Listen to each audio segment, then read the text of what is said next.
था जो photo electric affect.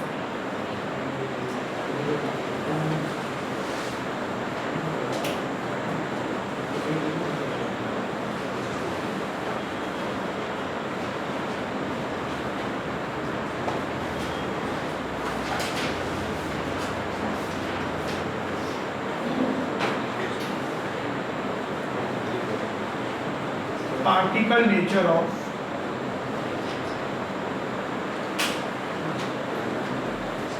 Light या इलेक्ट्रोमैग्नेटिक रेडिएशंस। जो लाइट है, विजिबल लाइट जो है वो तो क्या है, इलेक्ट्रोमैग्नेटिक रेडिएशंस का एक पर्टिकुलर कैसे पार्ट जिसमें वेवलेंथ 400 नैनोमीटर से 750 नैनोमीटर तक होती है। तो फोटो इलेक्ट्रिक इफेक्ट है क्या?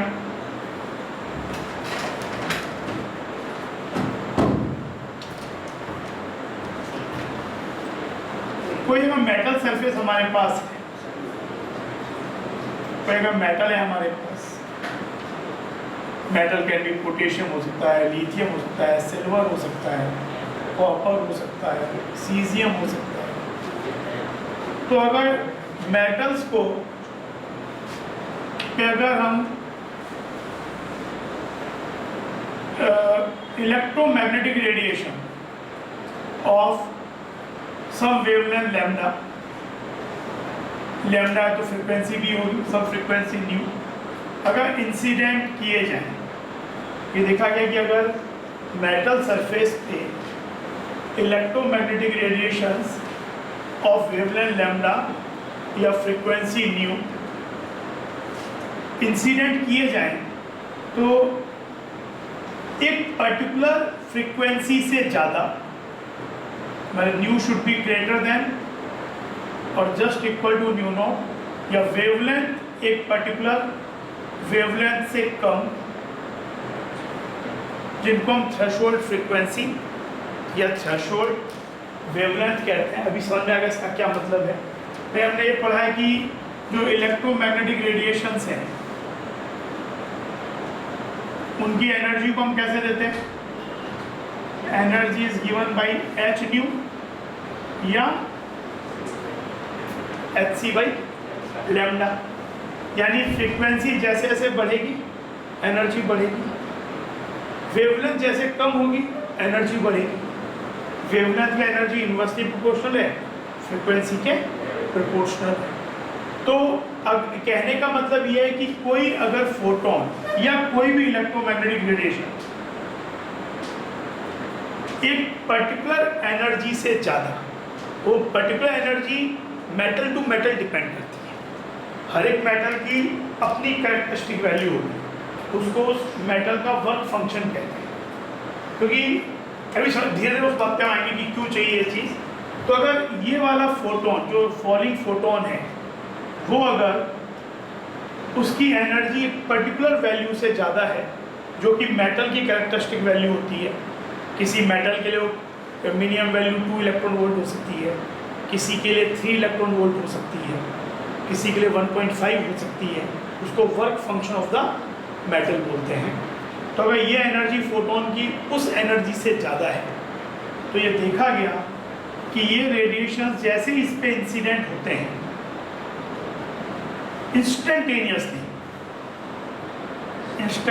मतलब बिल्कुल कोई टाइम लैग प्रैक्टिकली होता ही नहीं है।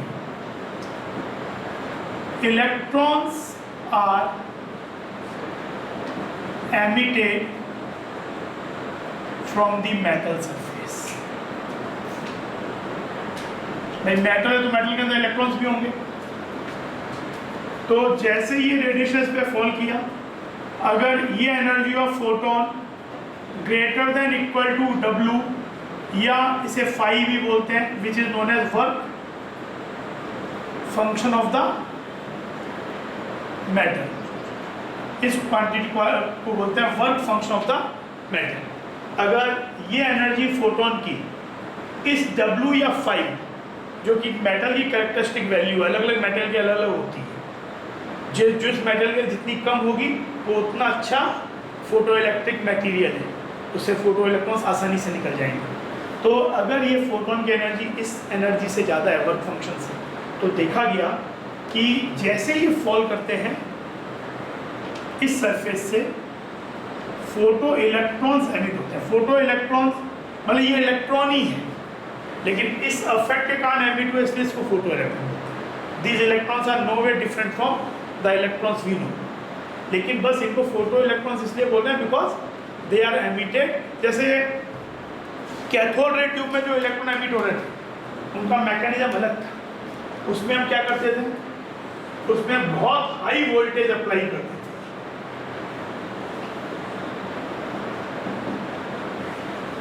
अराउंड 10,000 वोल्टेज अप्लाई करते थे, तो ये इलेक्ट्रॉन खींच के बाहर निकलते थे। तो ये अलग मैकेनिज्म है, ये मैकेनिज्म अलग है। इलेक्ट्रॉन्स मोर और लेस वही वाले निकल रहे हैं, पर ये इलेक्ट्रॉन्स क्या निकल रहे हैं कि एक रेडिएशंस फॉल किए इस पे। अभी हम इसके अंदर के मैकेनिज्म पे भी जा जाएंगे चीज़ें, पर पहले एक बार वो समझ लें कि है क्या चीज़, कि जैसे ही फोटोन्स इस पे इलेक्ट्रॉन ने फॉल किया, अगर वो कैपेबल है, कैपेबल का मतलब कि उसकी एनर्जी वर्क फंक्शन से ज़्यादा है। अगर वर्क फंक्शन से ज़्यादा नहीं है तो फोटो इलेक्ट्रिक इफेक्ट नहीं शो होगा। तो आप कितने देर भी करते रहो, यही एक्चुअली वेव नेचर और पार्टिकल नेचर होता है। पार्टिकल नेचर एक तरह से जो होता है वो एनर्जी ट्रांसफर इंस्टेंटेनियस होती है। जैसे दो कार कोलाइड, एक रेस्ट में दूसरी आके हिट की, तो पहली वाली रेस्ट में आते दूसरी मूव करना शुरू कर देती है, तो बहुत इंस्टेंटेनियस होता है। तो जो एनर्जी ट्रांसफर इंस्टेंटेनियस होता है, that is one of the feature of particle nature.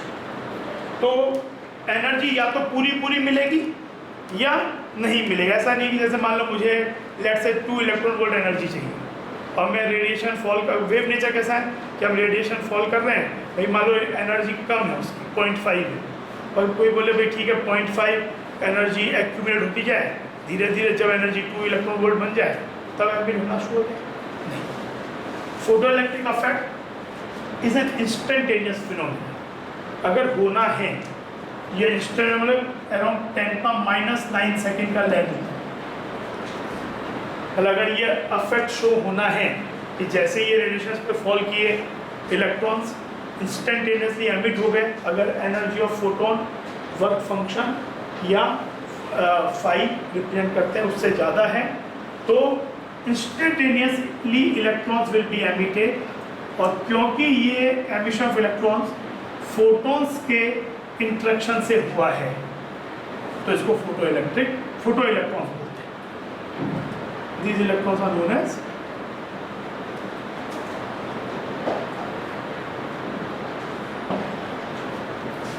Photo electrons, और ये अफेक्ट कराता है फोटो इलेक्ट्रिक अफेक्ट। ये पार्टिकल नेचर ऑफ लाइट है।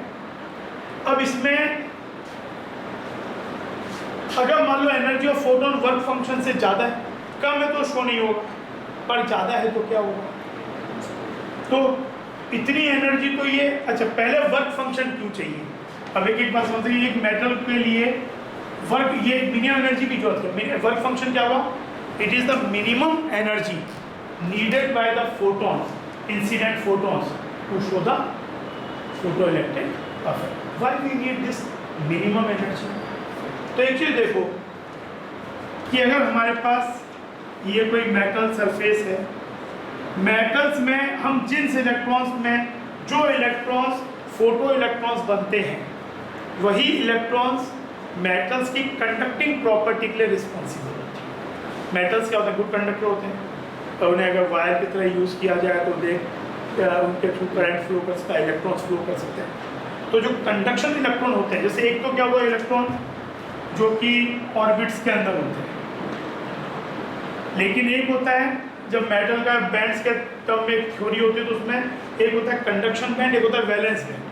ये सब है वैलेंस बैंड्स, वैलेंस है ठीक। कुछ इलेक्ट्रॉन मेटल्स के अंदर रूम टेम्परेचर पे एनर्जी एब्जॉर्ब करके बहुत से इलेक्ट्रॉन्स कंडक्शन बैंड में पहुंच जाते हैं,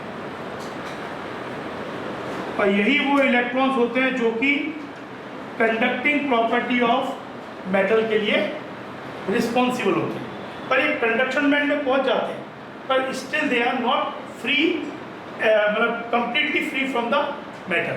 मेटल का न्यूक्लियस अभी भी उनको अट्रैक्ट कर रहा है अपनी तरफ। मेटल का न्यूक्लियस जो है, मेटल के जो इलेक्ट्रॉन्स जो हैं, हर एक एटम का जो न्यूक्लियस है वो क्या कर रहा है, इन इलेक्ट्रॉन्स को अपनी तरफ अट्रैक्ट कर रहा है, but still they are more free compare to the valence band. Valence band के इलेक्ट्रॉन के कंपैरिजन में दे आर रिलेटिवली क्या सकते हो, रिक्वायर लेस एनर्जी। तो अब क्या होता है, इनके कारण तो कंडक्टिंग प्रॉपर्टी होती है। अब जब फोटोन इस पे हिट करते हैं, फोटोन आया तो ये जब इससे बाउंडेड है अट्रैक्शन में, तो इनको फ्री करने के लिए क्या चाहिए, कुछ एनर्जी चाहिए, कुछ जो कि क्योंकि जब तक कोई चीज़ बाउंड होती है उसकी एनर्जी नेगेटिव होती है। पोटेंशियल एनर्जी माइनस मतलब अट्रैक्शन, तो अट्रैक्शन में तो पोटेंशियल एनर्जी नेगेटिव आएगा। मान लो उसकी पोटेंशियल एनर्जी इस जो इन इलेक्ट्रॉन्स की जो कंडक्शन बैंड में इनकी लेट से पोटेंशियल एनर्जी आपकी है -2 इलेक्ट्रॉन, यानी आप अगर इनको फ्री करना चाहते हो तो you must supply 2 electron volt at least energy, तब वो फ्री हो पाएंगे। 3 दे दोगे तो क्या होगा, 2 तो एब्जॉर्ब कर लेंगे और बाकी बची 1 को दे में कन्वर्ट इनटू काइनेटिक एनर्जी। तो ये जो फोटोन आए, वो फोटोन आके क्या करता है, इन इलेक्ट्रॉन से, कंडक्शन बैंड के इलेक्ट्रॉन से इंटरेक्ट करता है, कॉलिजन करता है। तो फोटोन आके इनसे इंटरेक्ट किया, इंटरेक्शन में अपनी एनर्जी इसको ट्रांसफर करता है, और अगर वो एनर्जी वर्क फंक्शन से ज़्यादा है तो ये इलेक्ट्रॉन एमिट हो सकता है। मैंने एमिट हुआ होगा ही यही बोला। अगर एनर्जी कम है तब तो एमिट नहीं हो, पर अगर एनर्जी ज़्यादा है तो एमिट हो सकता है। हो सकता है क्यों बोल रहे हैं, और तो क्या होता है, जैसे मान लो किसी एक कंडक्शन बैंड के इलेक्ट्रॉन पे ऑब्जर्व वो हम फोकस करें, मान लो ये कंडक्शन बैंड का इलेक्ट्रॉन जो है सपोज नीचे की तरफ मूव कर, ये मेटल सरफेस के अंदर है, एक रेडिएशन आया, वो इससे कोलाइड किया और एनर्जी को ट्रांसफर कर दिया। मान लो कि वो एनर्जी वर्क फंक्शन से ज़्यादा है, तो ये इलेक्ट्रॉन क्या हुआ, ये इलेक्ट्रॉन फ्री तो हो गया, पर क्योंकि इसकी मोशन की डायरेक्शन अंदर की तरफ है, तो ये क्या होगा, it will continue to move into the metal. जब ये अंदर मेटल में मूव करेगा तो अब फ्री हो चुका है लेकिन मूव कर रहा है, तो it will collide with another electrons. तो अनदर इलेक्ट्रॉन से जब कोलाइड करेगा तो कॉलिजन में एनर्जी लॉस होती है। तो हो सकता है कुछ से कोलाइड किया और फिर ऐसा मौका मिला कि बाहर निकल गया, तो ये वाला जो इलेक्ट्रॉन बाहर निकलेगा वो क्या होगा, बाहर तो निकल गया, और इसकी काइनेटिक एनर्जी जो होगी, वैसे आपने इलेक्ट्रॉन इसको चाहिए थी 2 मिनिमम, आपने दी 3, तो जैसे ये उसको इंटरेक्ट किया इसको 1 मिल गई। अगर वो बहुत लकी इलेक्ट्रॉन था तो क्या होगा, जैसे ही 1 मिला बिना किसी और से फर्दर कोलाइड किए बाहर निकल गया, तो उसकी एनर्जी क्या है, काइनेटिक एनर्जी 1 इलेक्ट्रॉन। लेकिन मान लो कि वो continue to move into the metal, तो बाकियों से कोलाइड किया, तो मान लो हो सकता है बाकी कॉलिजन में 0.5 इलेक्ट्रॉन वोल्ट एनर्जी लूज कर दी और तब बाहर निकला। तो अब निकला किसके साथ, 0.5 के साथ। और ऐसा भी हो सकता है कि मल्टीपल कॉलिजन में अपनी पूरी एनर्जी ही ये लूज कर दे, तो इवन आपका फोटोन की एनर्जी वर्क फंक्शन ज़्यादा थी तब भी कुछ इलेक्ट्रॉन्स नहीं निकल पाए। तो इसलिए जरूरी नहीं है कि जितने फोटोन इंटरेक्ट करेंगे उतने ही फोटो इलेक्ट्रॉन्स निकलेंगे। अगर फोटोन की एनर्जी तो वर्क फंक्शन से कम है तब तो एक भी नहीं निकलेगा, पर वर्क फंक्शन से ज़्यादा है तो भी कुछ इलेक्ट्रॉन्स एक्चुअली एमिट हो पाते हैं, बहुत से नहीं भी हो पाते। तो एक इक्वेशन होती है that is known as Einstein's photo electric equation. Energy of photon equal to work function plus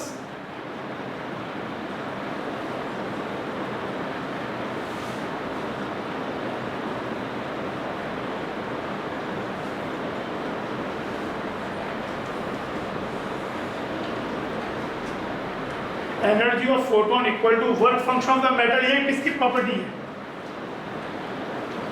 ये जिस मेटल पे फोटोन हिट कर रहे हैं, प्लस के मैक्स।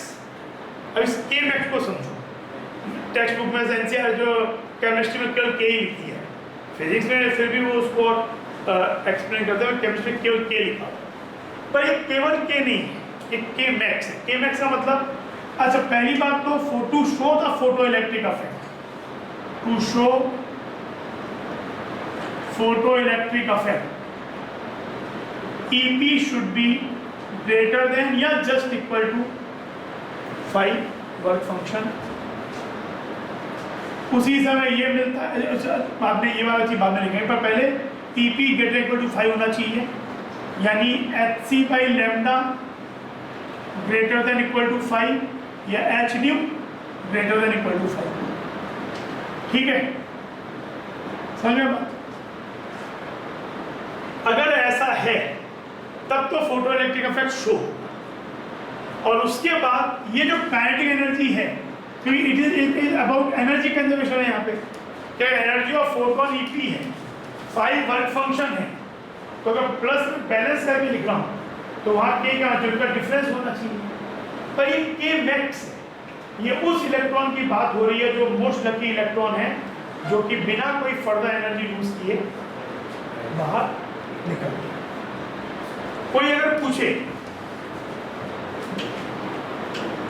कि kinetic energy of photo electron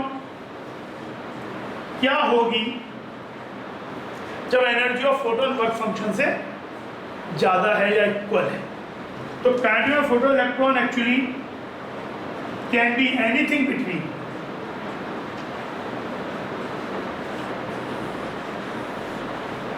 0 to k max.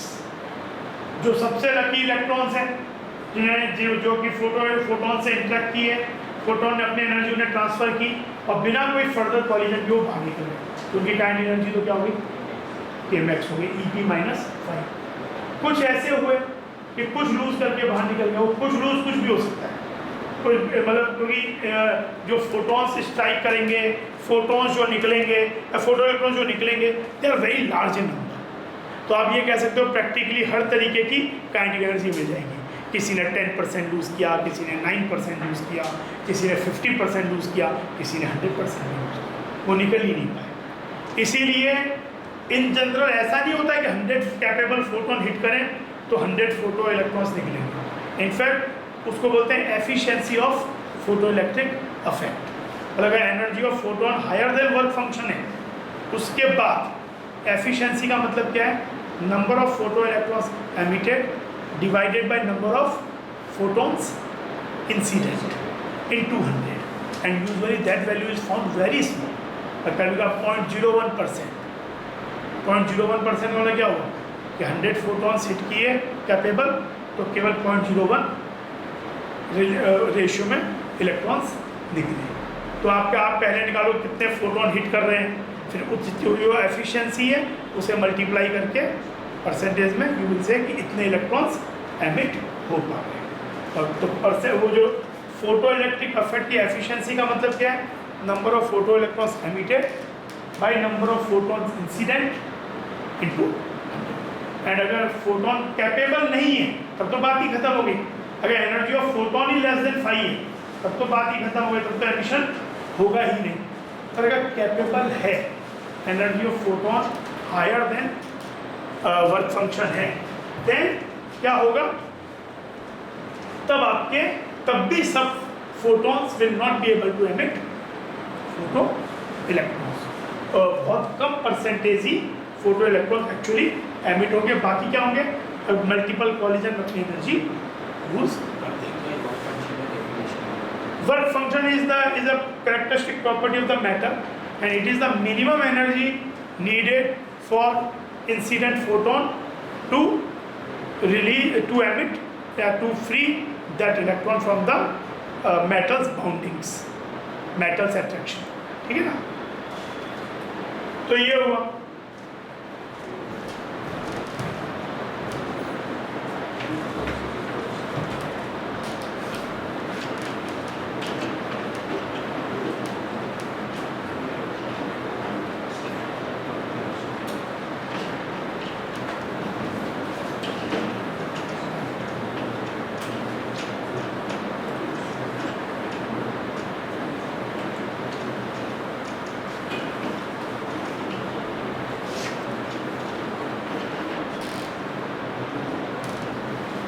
तो ये हो गया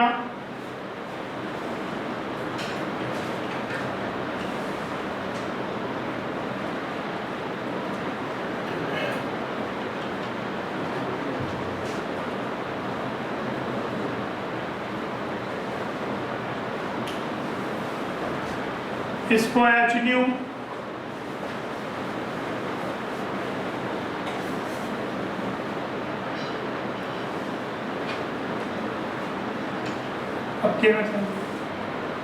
अब देखो यहाँ पे यहाँ बोल रहे हैं EP to show photo letter EP should be greater than, तो अगर ईपी 5 से बड़ा है तो एच न्यू भी 5 से बड़ा होना चाहिए। तो न्यू क्या होना चाहिए? Greater equal to 5/h। तो ये वाली वैल्यू कहलाती है nu naught threshold frequency. It is the minimum frequency the incident photon must have to show the photoelectric effect. ऐसे एक थ्रेशोल्ड वेवलेंथ भी होती है hc/λ, lambda less than equal to hc/5 which is lambda naught. Threshold इसे आप threshold frequency से incident photon की frequency ज़्यादा होनी चाहिए और थ्रेशोल्ड वेवलेंथ से इंसिडेंट रेडिएशन की वेवलेंथ कम होनी चाहिए। ठीक है ना, ये वाली बात। और अगर आपको ये दोनों चीज़ें दी हुई हैं, कोई एक चीज़ दी हुई है, तो आप चाहे तो work function can be written as nu naught या hc बाई, यही तो इक्वल टू है। तो work function in threshold frequency के टर्म में या थ्रेशोल्ड वेवलेंथ के टर्म में can be written as h nu naught या hc by lambda naught. Kinetic energy of photo electron can also be written half m v। अगर k max की बात करो तो ये v max हो गया, v max स्क्वायर। तो ये चीज, और वैसे kinetic energy of photo electron क्या होगा इन जनरल? 0 से लेके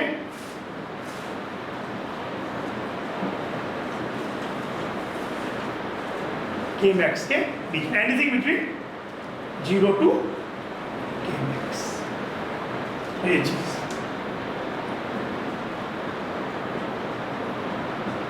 Einstein photoelectric equation।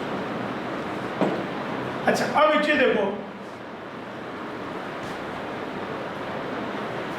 अगर हम अब एक चीज होती है इंटेंसिटी, एक टर्म और इंटेंसिटी जो हम पढ़ भी चुके हैं।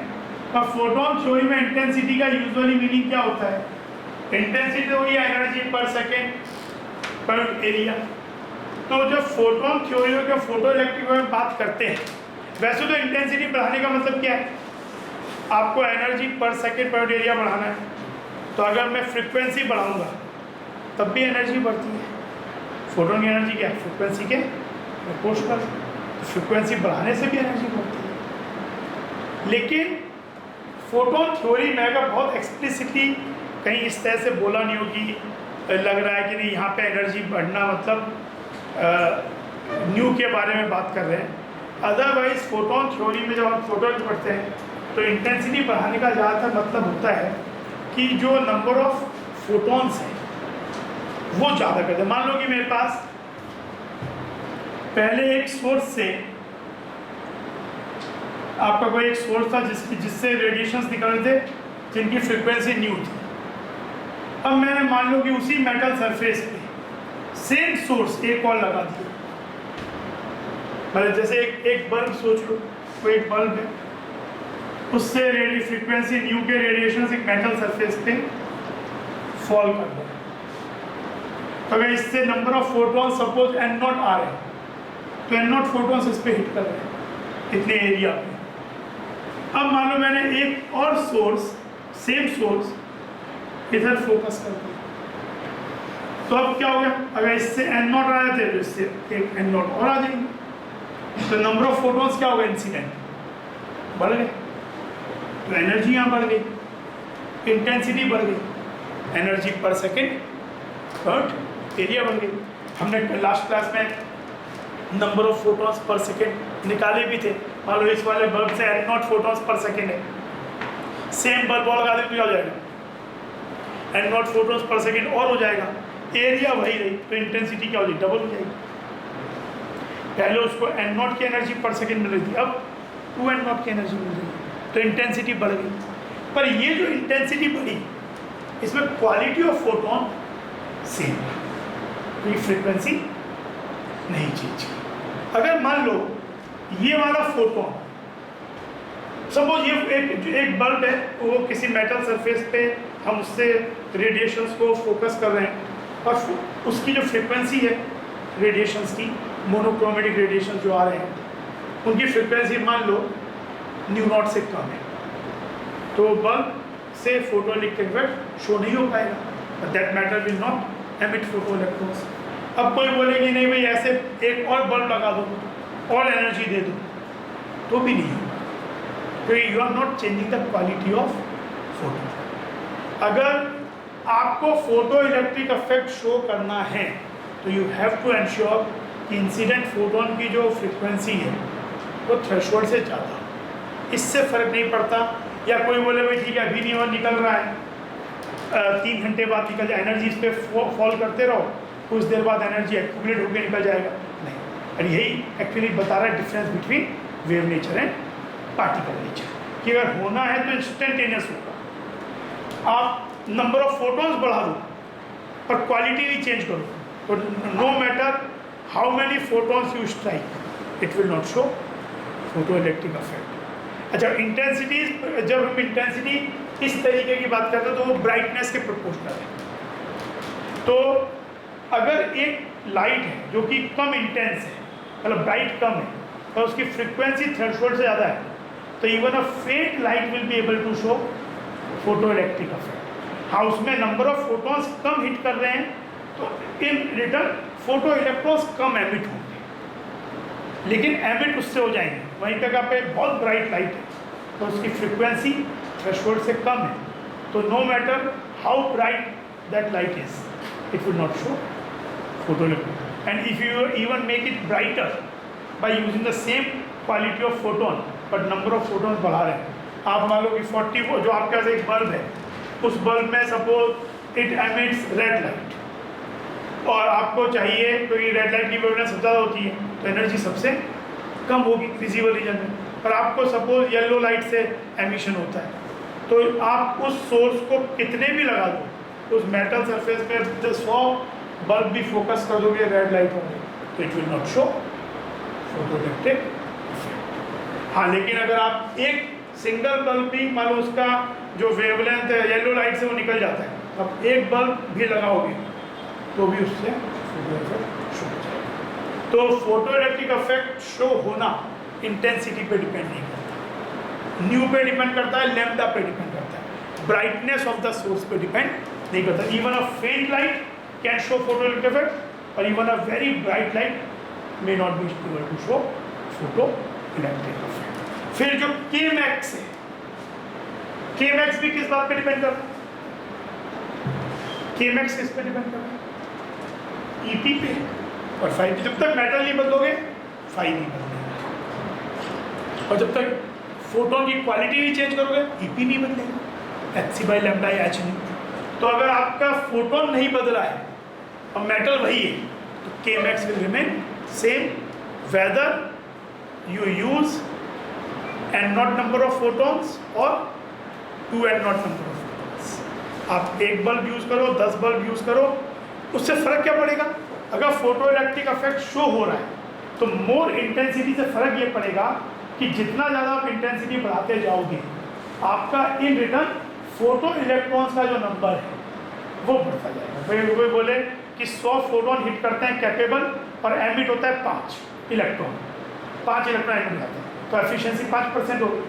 तो आपने अगर 200 किए तो कितने हो जाएंगे इन जनरल, 10 हो जाएंगे, 300 किए तो 15 हो जाएंगे, तो ज़्यादा फोटो इलेक्ट्रॉन निकलेगा, तो फोटो इलेक्ट्रॉन ज़्यादा निकल जाएंगे जैसे जैसे आप इंटेंसिटी बढ़ाओगे। लेकिन क्वालिटी ऑफ फोटो इलेक्ट्रॉन, अच्छा क्वालिटी ऑफ फोटो इलेक्ट्रॉन मतलब के max is not changing. Zero के तो उसकी जीरो से के बीच में होगी, लेकिन के मैक्स इज नॉट चेंजिंग। के मैक्स क्यों नहीं चेंज हो रहा? बिकॉज जब E P is not changing. आप कितने भी ज़्यादा सोर्स लगा दो सेम फ्रिक्वेंसी के, आपका के मैक्स का वैल्यू उतना ही रहने वाला है। हाँ ये जरूर कह सकते हो ज़्यादा फोटोन हिट किए तो ज़्यादा फोटो इलेक्ट्रॉन्स उसी रेशियो में 100 से 5 निकल रहे थे तो 1000 से 50 निकल गए। फोटो इलेक्ट्रॉन ज़्यादा निकल गए। फोटो इलेक्ट्रॉन ज़्यादा निकलेंगे तो फोटो इलेक्ट्रिक करंट ज़्यादा हो जाएगा। फोटो इलेक्ट्रिक करंट क्या होगा? अगर फोटो इलेक्ट्रिक, हम उस सेटअप को भी पढ़ेंगे, पर अगर सपोज एक इलेक्ट्रॉन जब एक लाइन में मूव करते हैं, एक पॉइंट से दूसरे पॉइंट पे फ्लो करते हैं, that constitute a current. Conventionally the direction of current is opposite to the flow of electrons. तो आप ये कह सकते हो इंटेंसिटी बढ़ाने से क्या होगा? अगर कैपेबल फोटोन है और इंटेंसिटी बढ़ाई, कैपेबल फोटोन का मतलब ई पी ग्रेटर देन 5 और या nu greater than nu naught, lambda less than lambda. तो if you increase the intensity your number of photo electrons will increase. पहले 5 थे तो 100 से 5 थे, 200 से 10 हो गए, 300 से 15 हो गए। फोटो इलेक्ट्रॉन बढ़ेगा तो चार्ज बढ़ेगा, चार्ज बढ़ेगा तो करंट क्या होता है? Q by T, करंट बढ़ेगा। तो फोटो करंट जो होता है it is proportional to intensity. अगर पहले आई था तो अगर फोटो करंट स्मॉल आई था करंट, तो ज़्यादा करने पे, डबल करने पे फोटो करंट भी डबल हो जाएगा। बट के max will remain same, intensity में नहीं डिपेंड करेगा। फाई तो मेटल की प्रॉपर्टी है, और अगर फोटोन कैपेबल नहीं है तो no matter how many photons you strike, it will not show photoelectric effect. ठीक है, इतनी बात। अच्छा एक कैलकुलेशन के लिए देखो, energy equal to h c by lambda है। बहुत बार, क्योंकि एच भी कांस्टेंट है, सी भी कांस्टेंट है, तो एक कैलकुलेशन में बहुत बार हेल्पफुल होता है कि अगर लैम्डा नैनोमीटर में है तो ये वाली वैल्यू हम लोग 124 इलेक्ट्रॉन वोल्ट नैनोमीटर याद रख सकते हैं। ऑलमोस्ट ये दोनों का जब प्रोडक्ट करेंगे, पहले एच को ऐसा ही सिस्टम में लिखोगे, सी को 3 × 10⁸ लिखोगे, तो ये आपका आएगा जूल सेकेंड। नहीं कहोगे आपका आ जाएगा, ये वाला वैल्यू क्या होगा, इसकी डायमेंशन क्या होगा? जूल। अब यहाँ पे एच सी है तो एच इंटू सी करेंगे तो इसके डायमेंशन हो जाएंगे जूल मीटर। पर जब जूल को आप चेंज करोगे इलेक्ट्रॉन वोल्ट में, how you change electron volt two joule? 1 electron volt is 1.6, तो 1 joule will be 1/1.6 into 10⁻19 electron volt. फिर मीटर को चेंज करोगे नैनोमीटर में, एक मीटर इक्वल टू 10⁻9 नैनोमीटर। एक नैनोमीटर 10⁻9 और एक मीटर 10⁻9 नैनोमीटर। तो जब इसे इलेक्ट्रॉन वोल्ट नैनोमीटर चेंज करो तो वैल्यू सब कुछ मल्टीप्लाई होके ये आ जाएगा 1240 इलेक्ट्रॉन वोल्ट नैनोमीटर। तो अगर लैम्डा नैनोमीटर में दिया हुआ है तो आप यहाँ करो तो सीधा आपका एनर्जी इलेक्ट्रॉन वोल्ट में आ जाएगा। You will get energy in terms of electron. तो ये वैल्यू काफ़ी हेल्पफुल रहती है। ठीक है, तो ये हो गया।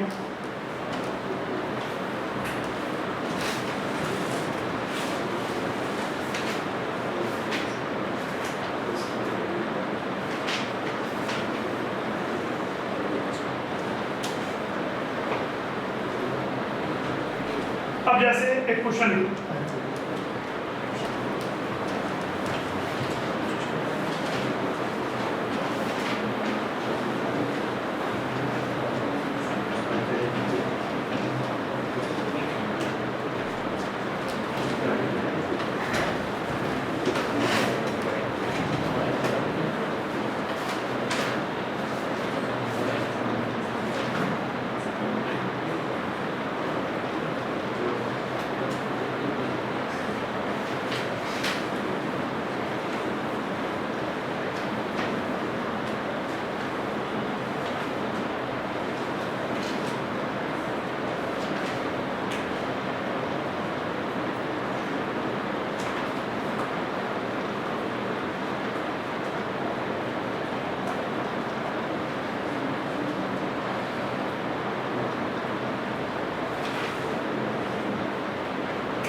the work function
ये मेरा फोटो इलेक्ट्रिक इफेक्ट।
W बार क्या होता है? Wolfram, platinum, iron, silver, copper, ये मालूम है। अच्छा, डाउन द ग्रुप जैसे लिथियम जो एल्कली मेटल्स होते हैं, they are good photoelectric materials, क्योंकि उनमें उनको उनसे इलेक्ट्रॉन निकालने के लिए एनर्जी कम लगती है। और उसमें भी डाउन द ग्रुप अगर आप जाओगे तो न्यूक्लियस से चीज़ दूर होती जाती है। तो लिथियम का वर्क फंक्शन ज़्यादा होता है then sodium, then potassium, caesium का काफ़ी कम होता है। तो caesium is a very good photoelectric material for photocells. अच्छा, ये बताओ,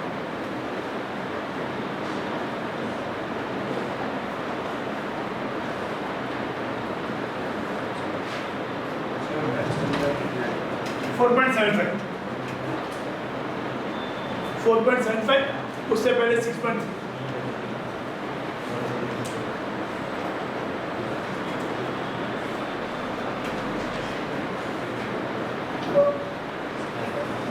क्या सोचना चाहिए, कैसी सोच होनी चाहिए? एक आपको ये दिया हुआ है कि इस वेवलेंथ का फोटोन फॉल कर रहा है इन सब मेटल में। अलग अलग एक्सपेरिमेंट है, टोटल आपको दिए हुए हैं 9 मेटल दिए हुए, तो सबको अलग अलग ये सेम रेडिएशन उन पे फॉल कर रहा है। और ये सबके अलग अलग वर्क फंक्शन दिए हुए, क्योंकि work function is a metal characteristic property. एक मेटल के लिए फिक्स है, अलग अलग मेटल के लिए अलग अलग। तो हम क्या चीज़ करें? हम अगर देखो यहाँ पे अगर थ्रेशोल्ड सबके लिए निकालना शुरू कर दें तो बहुत लेंथी हो जाएगा कोड। तरीका क्या हो कि इंसिडेंट फोटोन की एनर्जी निकालना। भाई सबसे पहला बेसिक कंडीशन क्या था? एनर्जी ऑफ फोटोन अगर ज़्यादा है वर्क फंक्शन से तो शो करेगा, नहीं तो नहीं करेगा। फिर उससे फिर वो फाई आपका न्यू नॉट और सब वहीं से तो निकलता था। तो यहाँ का कोई हमसे पूछे कि भाई लिथियम का थ्रेशोल्ड फ्रीक्वेंसी क्या है, तो हम निकालेंगे कि भाई this phi equal to h nu naught. पर या कोई जो थ्रेशोल्ड वेवलेंथ क्या है तो हम सबके निकालेंगे, और फिर सबके मालूम है तो बोल सकते हैं कि चीज़ ये वाला वेवलेंथ थ्रेशोल्ड वेवलेंथ से कम है तो शो होगा, ज़्यादा है तो शो नहीं होगा। पर यहाँ तो सबके वेवलेंथ तो मालूम नहीं है थ्रेशोल्ड, और सबके थ्रेशोल्ड निकालो तो बस मुक्ता भाई का काम हो जाएगा, नो कैलकुलेट करना। सबसे बेस्ट क्या है, इस रेडिएशन जो कि सब पे फॉल कर रहा है एनर्जी निकालो। उसकी एनर्जी क्या होगी फोटोन की, एच भाई एच कितना है, लैम्डा है ना, दोनों ही कहीं पे 1242 दिया हुआ होता है, कहीं पे 1240 दिया हुआ होता है। जैसे HCB में कैलकुलेशन 1242 बोलते हैं, और वहीं पे कहीं कहीं वो 1240 भी यूज़ कर लेते हैं। खास ऐसे तो कोई भी यूज़ कर सकता है। बहुत बार तो क्या होता है क्वेश्चन में दिया हुआ होता है कॉम्पिटिटिव एग्जाम में, तो जो दिया है वही यूज़ करो। बहुत बार क्वेश्चन में इनफैक्ट एच और की वैल्यू दी हुई होती है 6.626, तो उस समय ये इम्पेरेटिव है कि आप वही यूज़ करो। हो सकता है डेटा को ऐसे मैच किया हो तो उन्हीं वैल्यू से मैच होता हो। लेकिन फॉर प्रैक्टिकल, जैसे अब ये इस क्वेश्चन में ऑब्जेक्टिव क्वेश्चन है और इतना डिफरेंसेज है कि इसके कारण फर्क नहीं पड़ेगा, तो 1242 यूज़ कर सकते हैं। 1242 भी कहीं कहीं यूज़ करते हैं, दोनों ही चलेंगे। आपको एग्जाम में दिया हुआ तो आपका चॉइस ही नहीं है। तो ये क्या हो जाएगा 4.13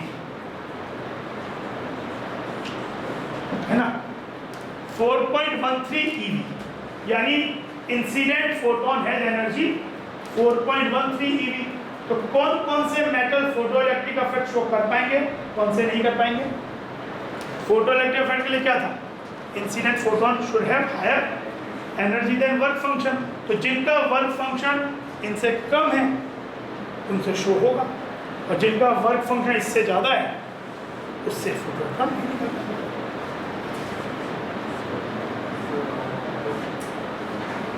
बाकी सब आंसर 4 मेटल्स आंसर हो गया। नंबर ऑफ मेटल्स जो निकाल पाएंगे, ये क्वेश्चन पुराने IIT JEE में आया हुआ है, और 1-2 बार ये JEE मेन में भी आया हुआ है। इसी तरह देखिए क्वेश्चन बिल्कुल basic property of photo electric effect, कौन शो करेगा कौन show. Energy of photon work function से जिस केस में ज़्यादा होगी वहाँ पे शो करेगा, और जहाँ पे एनर्जी ऑफ फोटोन कम होगी, जैसे इन सबके वर्क फंक्शंस के ज़्यादा है फोटोन की एनर्जी, तो इनसे फोटो इफेक्ट नहीं शो, इनसे फोटो इलेक्ट्रॉन्स नहीं है।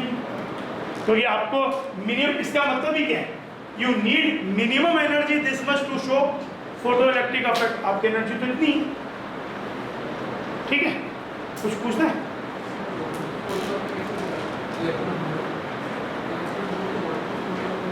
इलेक्ट्रॉन वोल्ट ये ऐसे आया, देखो अगर चाहते हो बताता हूँ मैं कैलकुलेट करके कैसे आया। HC जूल मीटर है ना, एक बार देख लो H की वैल्यू क्या है, ये C, ये तो SI सिस्टम में होगा, this is in SI system. अब हमें चाहिए तो joule metre, this is in, ये तो जूल मीटर, पर 1 जूल की वैल्यू होती है 1 इलेक्ट्रॉन वोल्ट होता है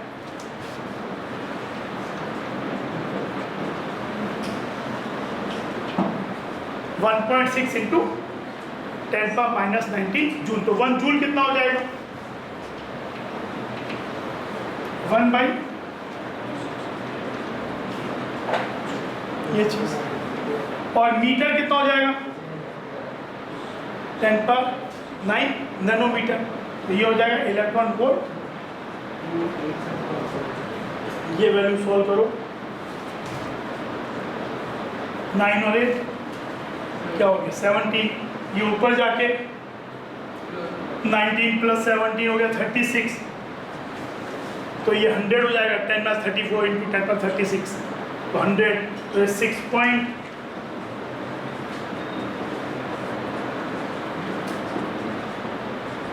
ये सॉल्व करोगे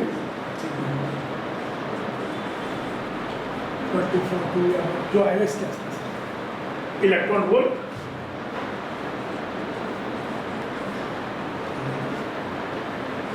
ठीक है,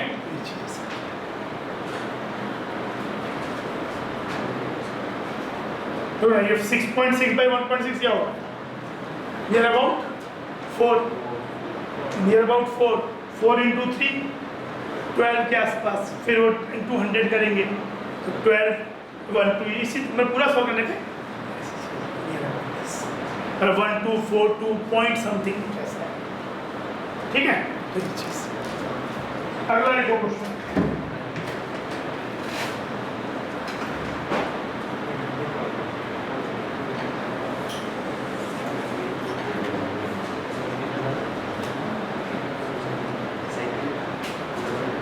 A light source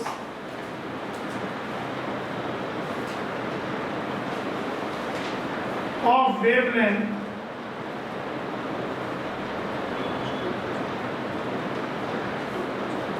lambda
A light source of wavelength lambda illuminates a metal and ejects photoelectrons with Ke max equal to 1 eV. Another light source of wavelength lambda, अगर suppose lambda से photo electric effect show हो रहा है तो lambda by 3 से क्या आप certainty से कह सकते होगा या नहीं होगा? फ्रीक्वेंसी का केस हो तब दिक्कत है, क्योंकि मालूम को सपोज न्यू पे अगर हो रहा है और आप न्यू बाई 2 कर दो या न्यू बाई 3 कर दो तो कम कर दिया फ्रीक्वेंसी, तो ध्यान में भी है पॉसिबिलिटी कि न्यू पे हो रहा था पर न्यू नॉट से बढ़ाओ और न्यू बाई 2 न्यू नॉट से छोटा।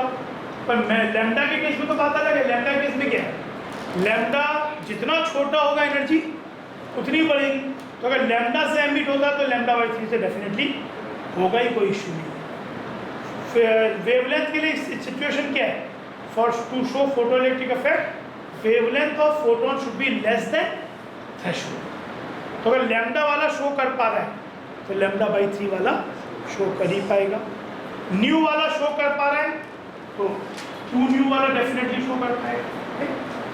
तो यहाँ पे पहले अच्छा मेटल नहीं बदला तो वर्क फंक्शन मेटल का तो नहीं बदलेगा।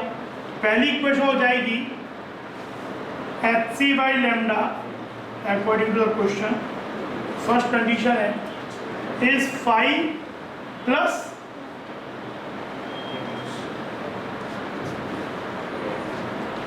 और बाद में 3Hc by lambda 5 plus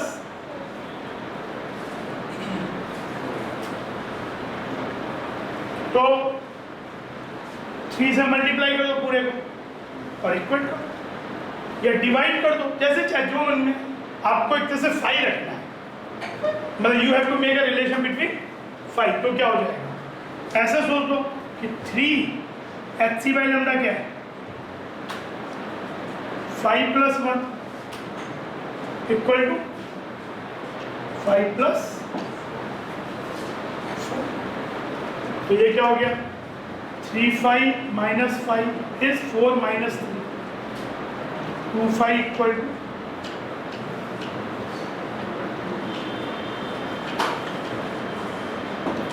0.5 electron. ठीक है, अगला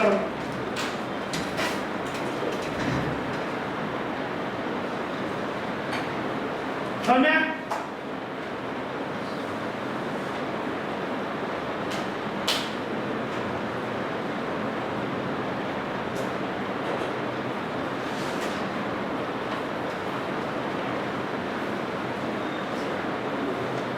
If the frequency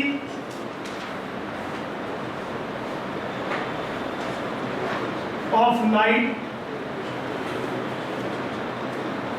in a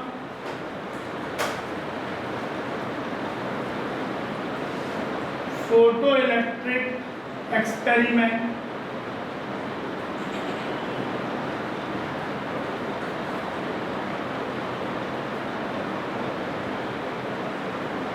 is double,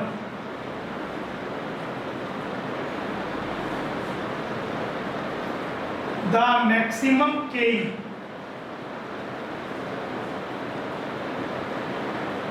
of photoelectrons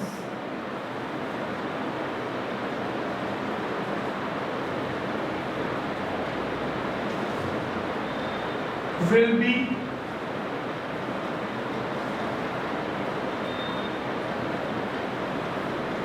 double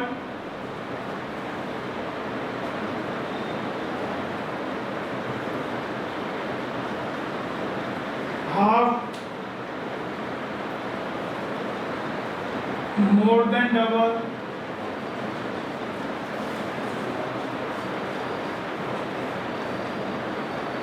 less than।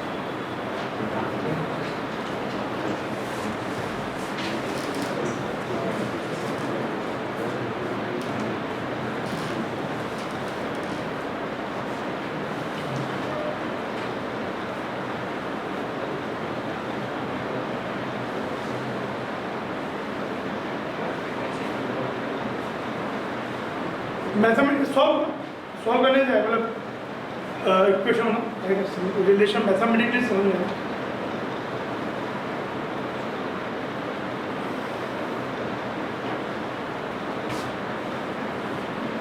Question क्या है भाई, पहले मान लो फ्रीक्वेंसी पहले केस में न्यू1 है, इनिशियली फ्रीक्वेंसी न्यू1 है, as nu one phi plus k1, that k1 is the maximum kinetic energy of photon electron। अब ये बोल रहे फ्रीक्वेंसी डबल कर दिया तो इलेक्ट्रॉन निकलने की तो कोई समस्या नहीं है, अगर न्यू से निकल रहा तो डबल से तो निकलेगा ही। मेटल के वर्क फंक्शन पे कुछ फर्क नहीं पड़ने वाला है, प्लस के। आपका एम है K2 और K1 में रिलेट करना, तो उसके लिए अगर मैं H न्यू1 को ये लिखूं,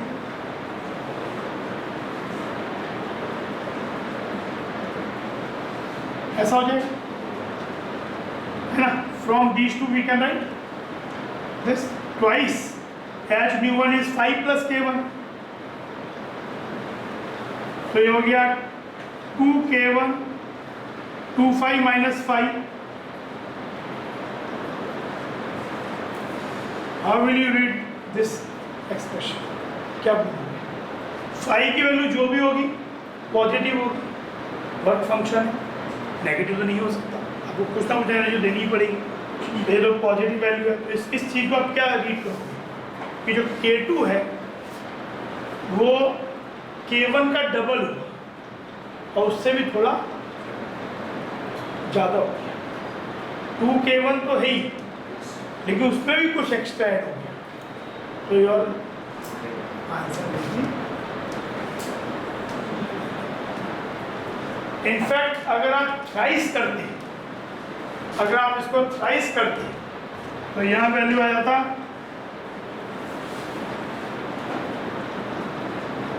तब ऐसा आ जाता, तो मोर देन थ्राइस। तो ये मतलब इस तरह से क्वेश्चन बनता है, मतलब इंपॉर्टेंट क्वेश्चन है। इसमें आप बोलोगे n टाइम्स कर दिया, फिर n is greater than 1, n times n is greater than 1, तो जो K2 है that will become nK1 plus n minus 1,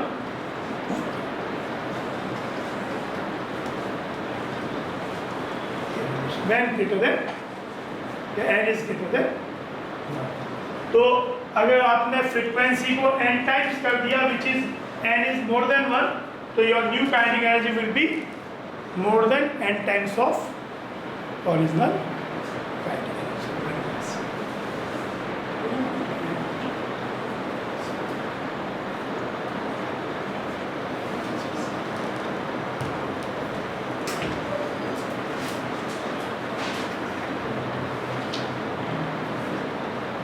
ठीक है, एक और लिखो।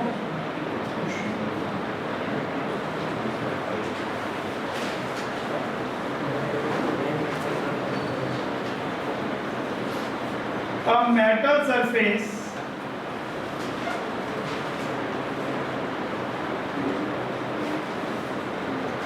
is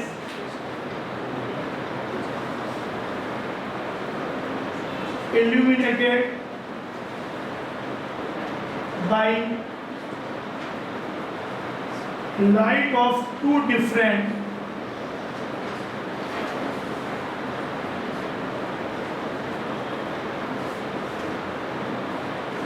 wavelengths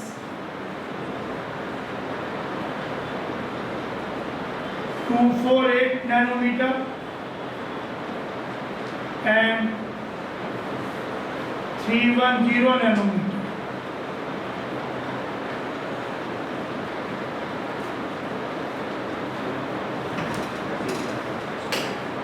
The maximum speed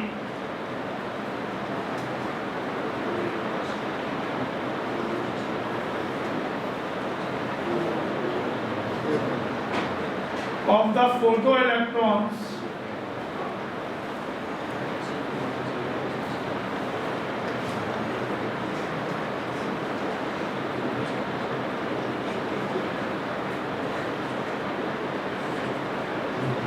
corresponding to these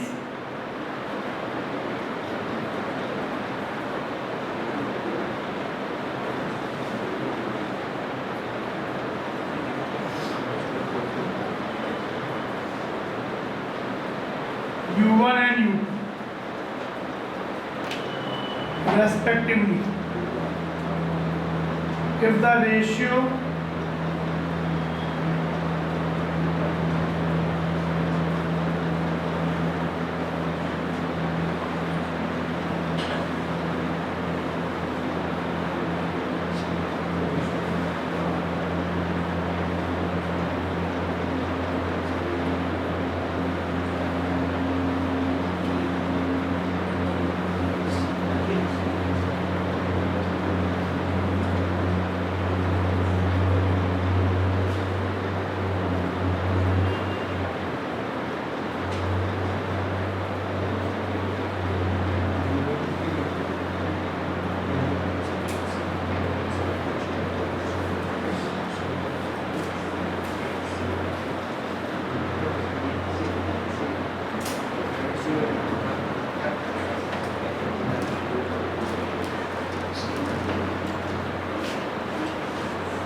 करो।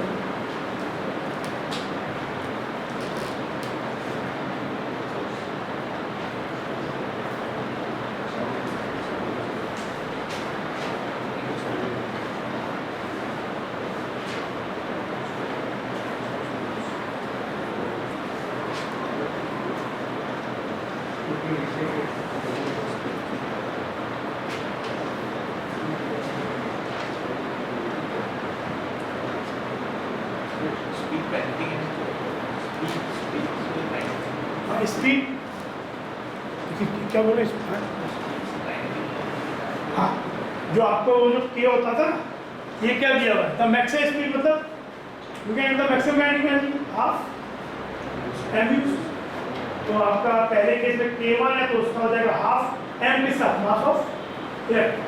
और तो यहाँ पर कैंसिल आउट रहनी चाहिए रेशियो में, तो आप जो k1 को k मैक्स लिखते हो वो हो जाएगा हाफ एम यू मैक्स। अब अगर एक डेटा में वो चीज़ अगर k1 है तो हाफ एम u1 स्क्वायर, दूसरे में हाफ एम u2 स्क्वायर।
ये है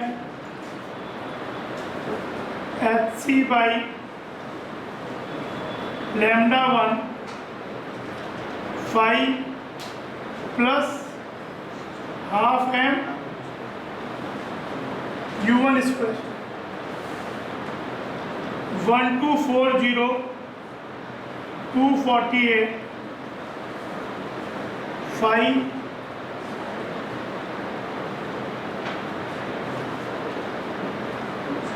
तो यह वैल्यू कितनी आएगी? 128 तो 10/2 5 हो गया। 5 equal to 5 plus half m U1 square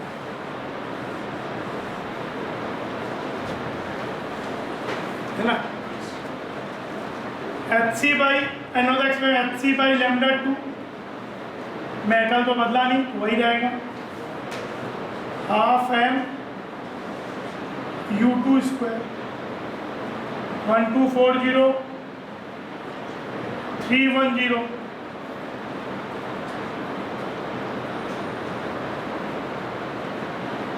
तो ये हो जाएगा 4।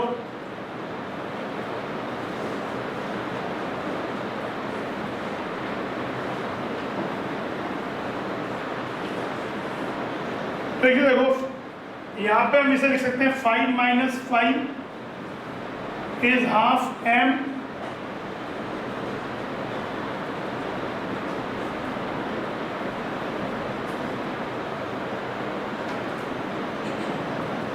If we divide them on dividing हमें क्या मिलेगा? 5 minus 5 by 4 minus 5 half m cut गया,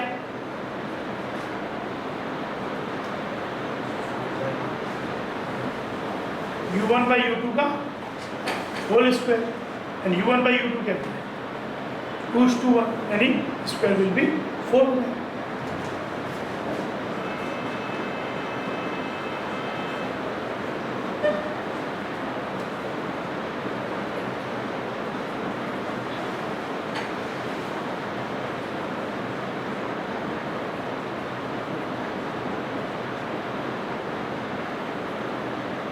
तो ये हो जाएगा 11 और ये हो जाएगा 3 5 5 इक्वल टू 11/3 11/3 मतलब अराउंड 3.7 इलेक्ट्रॉन। ठीक है,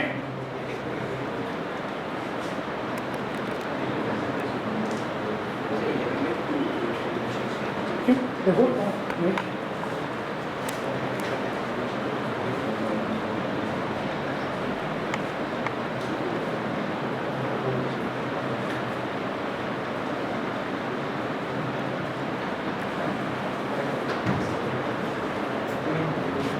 क्या हुआ समझे? ये आपके जाएगा फिर 4 5 माइनस 5 3 5 और ये था क्या 60 माइनस 5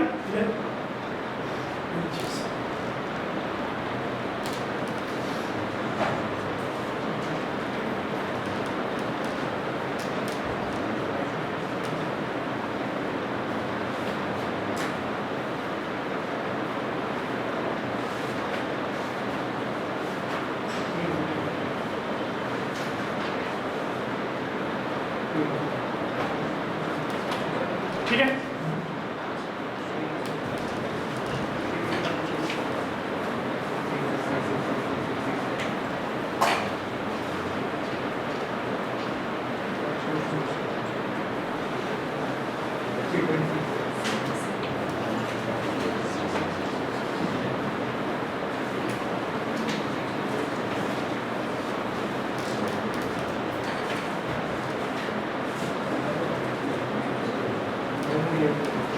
अब देखो एक बात तो हमने अभी डिस्कस ये भी एक पॉइंट और डिस्कस कर चुके हैं कि जो फोटो इलेक्ट्रिक इफेक्ट की जो एफिशिएंसी होती है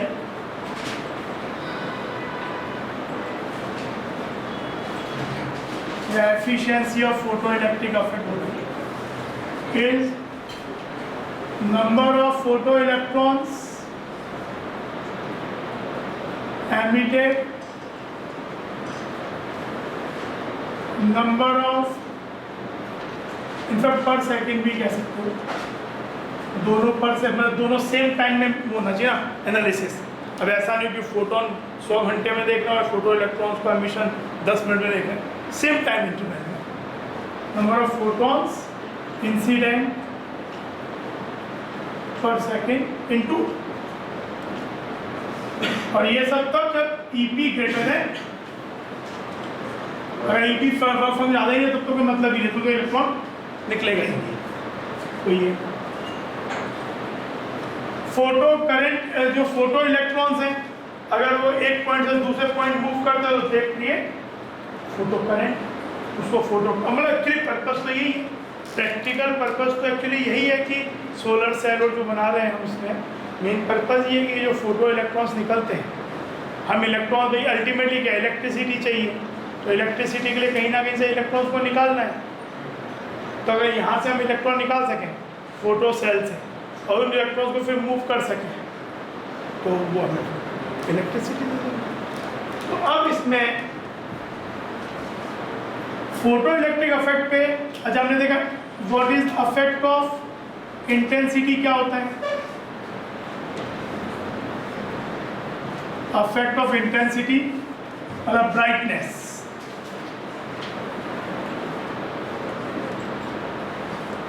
हम यहाँ पे इंटेंसिटी का जब मीन कर रहे हैं तो वी आर मीनिंग इनकी नंबर एनर्जी बढ़ रही है बाई इंक्रीजिंग और घट रही है by increasing decreasing number of photons, not quality of photon. Effect of intensity क्या है, के मैक्स अनचेंज रहेगा। फर्क किस पे पड़ेगा, जो फोटो करंट है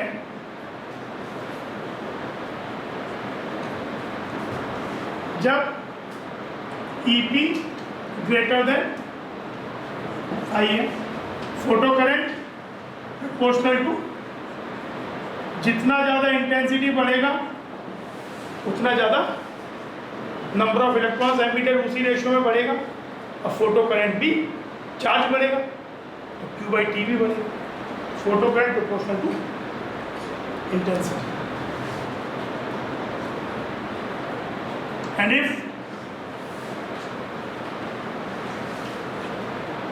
EP less than 5, then even high intensity of radiation will not be able to show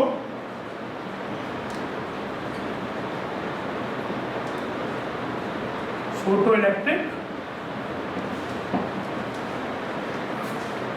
अगर EP लेस देन 5 होगा तो photo electric will not be shown. और अगर इंटेंसिटी बढ़ा भी दोगे, मान लो कि एक वही जो होता है कि यहाँ पे अगर एक सोर्स है आप 5 ऐसे सोर्स लगा दो, अगर एक कैपेबल नहीं है तो 5 भी कैपेबल नहीं होंगे to show photo electric effect अगर EP लेस देन 5। अच्छा, अब फोटो इलेक्ट्रिक इफेक्ट को स्टडी करने के लिए एक सेटअप बनाया जाता है।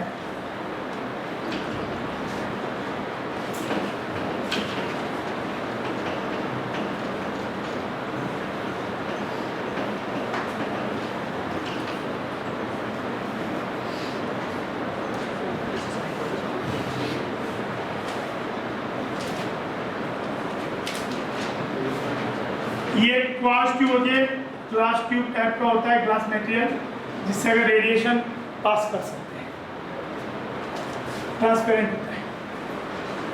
यहाँ पे इसको बोलते हैं एमिटर प्लेट।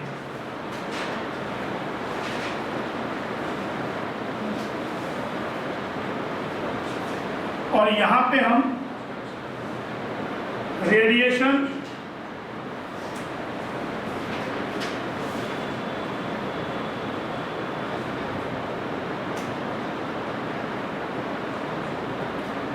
रेडिएशन से जिनकी frequency threshold frequency of metal से ज़्यादा है तभी शो होगा।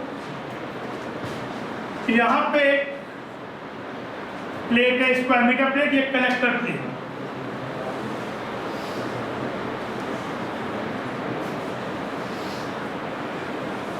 पहले तो मान लो हमने कुछ कनेक्ट नहीं, कोई बैटरी एक्सटर्नल कनेक्ट नहीं की, तब भी क्या होगा, ये रेडिएशन इस पे आएंगे, क्योंकि न्यू की वैल्यू इसके थ्रेशोल्ड फ्रीक्वेंसी से ज़्यादा है, तो इसकी एनर्जी वर्क फंक्शन से ज़्यादा होगी। लैम्डा शुड भी ये होना चाहिए, तो इससे इलेक्ट्रॉन एमिट होंगे, इलेक्ट्रॉन निकलेंगे, इसीलिए उसको एमिटर प्लेट बोल रहे हैं। इन इलेक्ट्रॉनिक काइनेटिक एनर्जी क्या होगी, एनीथिंग बिटवीन 0 to, सब जैसे एक जैसे नहीं होंगे। इनकी जो काइनेटिक एनर्जी होगी इन इलेक्ट्रॉन्स की, it will be anything between, मतलब most energetic one will be this, जिसकी वैल्यू ई या एच न्यू माइनस, इसके भी एच न्यू माइनस 5, और बाकी कुछ की वैल्यू बहुत कम भी होगी एनर्जी, क्योंकि वो मल्टीपल कॉलिजन में अपनी एनर्जी को लूज कर चुके होंगे, ठीक है ना।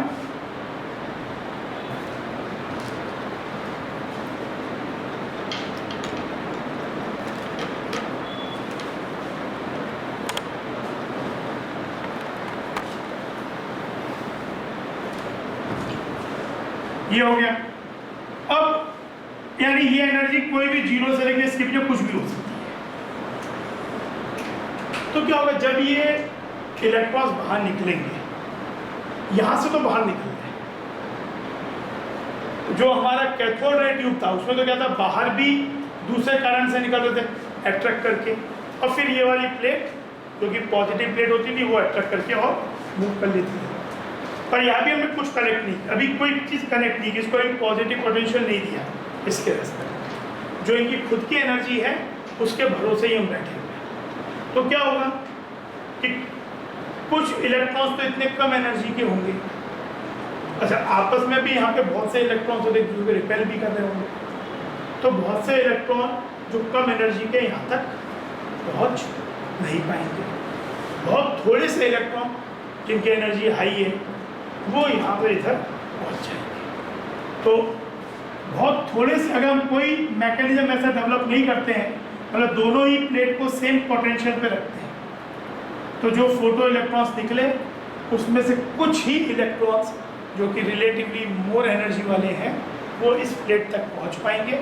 इलेक्ट्रॉन का यहाँ से यहाँ पहुंचना मतलब करंट की डायरेक्शन, इसी को फोटो करंट बोलेंगे। और शुरुआत में एक ग्राफ देखो, यहाँ पे इस प्लेट पे हम यहाँ पे फोटो करंट ड्रॉ कर रहे हैं और यहाँ पे कलेक्टर प्लेट का potential V of collector plate. तो अभी अगर दोनों से मतलब हमने कोई बैटरी और कनेक्ट ही नहीं की तो V मतलब ये मान लो ये जीरो पे, लेट्स से इसको एज अ रेफरेंस जीरो ले लेते हैं, तो ये भी जीरो पे है। तो जब VC जीरो पे है मतलब दोनों के बीच कोई पोटेंशियल डिफरेंस नहीं है, तो भी कुछ इलेक्ट्रॉन्स जो कि एनर्जेटिक हैं कुछ पहुंच जाएंगे, उससे थोड़ा सा फोटो करंट डेवलप होगा, लेकिन बहुत कम होगा। अब क्या करेंगे हम, अब अगर मैं मान लो यहाँ पे इस प्लेट को पॉजिटिव पोटेंशियल देता, मतलब ये वाली plate collector plate compare to the emitter plate higher potential पे, मतलब ये प्लेट हायर पोटेंशियल पे, इलेक्ट्रिक फील्ड की डायरेक्शन क्या होगी, वैसे भी जो ये पॉजिटिव प्लेट है विद रिस्पेक्ट टू दिस, तो इलेक्ट्रॉन्स किधर अट्रैक्ट होते हैं, इस तरफ। अब वैसे भी इलेक्ट्रिक फील्ड इस तरफ होती है डिक्रीजिंग पोटेंशियल पे, प्लस से माइनस में, तो इलेक्ट्रिक फील्ड इधर तो नेगेटिव चार्ज पे फोर्स का लगेगा। तो ये इलेक्ट्रिक फील्ड की वैल्यू ये हो गई, अगर इनकी बीच की डिस्टेंस लेंथ L है तो electric field will be potential difference delta V by A, potential divided by length. तो ये हुआ, इसके कारण फोर्स कहाँ लगेगा इन पे इलेक्ट्रॉन पे, opposite to electric field QE, force की वैल्यू क्या होती है Q into electric field, Q charge और ये इलेक्ट्रिक फील्ड। तो अगर चार्ज नेगेटिव है तो इलेक्ट्रिक फील्ड की जो डायरेक्शन होती है फोर्स उसके अपोजिट लगता है, वो यहाँ लग रहा होगा, इस डायरेक्शन में। तो ये फोर्स क्या करेगा, इन इलेक्ट्रॉन्स को एक्सेलरेट करेगा। और वैसे भी सोचो पॉजिटिव प्लेट क्या करेगी, अट्रैक्ट करेगी। तो हर इलेक्ट्रॉन चाहे, पर ये वाला जो पॉजिटिव पोटेंशियल है it is not good enough कि जो इलेक्ट्रॉन नहीं निकले उसको नहीं निकाल पाएगा। It is not like the cathode ray tube. Cathode ray tube में there was a very high potential applied, तो वो प्लेट से ही इलेक्ट्रॉन को निकाल रहा था। यहाँ पे इलेक्ट्रॉन निकलने के लिए हम किस चीज़ में डिपेंडेंट हैं, रेडिएशन से। हाँ, जो निकल गए उनको दूसरी प्लेट तक पहुँचाने के लिए ये कलेक्टर प्लेट का पॉजिटिव पोटेंशियल काम करेगा। तो सब जो निकल गए इलेक्ट्रॉन वो यहाँ तक पहुँचेंगे। जितना ज़्यादा पोटेंशियल डिफरेंस होगा उतना ज़्यादा इलेक्ट्रिक फील्ड होगा, लेंथ सेम है उतना ज़्यादा फोर्स होगा, उतना ज़्यादा एक्सेलरेशन होगा, है ना। उतना जल्दी वो सेम डिस्टेंस, ज़्यादा एक्सेलरेशन तो क्या होगा, सेम डिस्टेंस कवर करने में they will take less time कम लगेगा, सेम चार्ज पहुंच रहा है तो करंट बढ़ेगा। तो करंट की वैल्यू जैसे जैसे ये वाला पोटेंशियल हायर होता जाएगा इसके रेस्पेक्ट में ये करंट बढ़ेगा। पर एक समय ऐसा आएगा कि जितना भी इलेक्ट्रॉन है वो बिल्कुल इमीडिएटली आप पहुंच जा रहा है, एक पॉइंट है सैचुरेशन पॉइंट पहुंच जाएगा, फिर आप बढ़ाने से भी कोई खास करंट पे फर्क नहीं पड़ता है। This is called saturation. आइए सैचुरेशन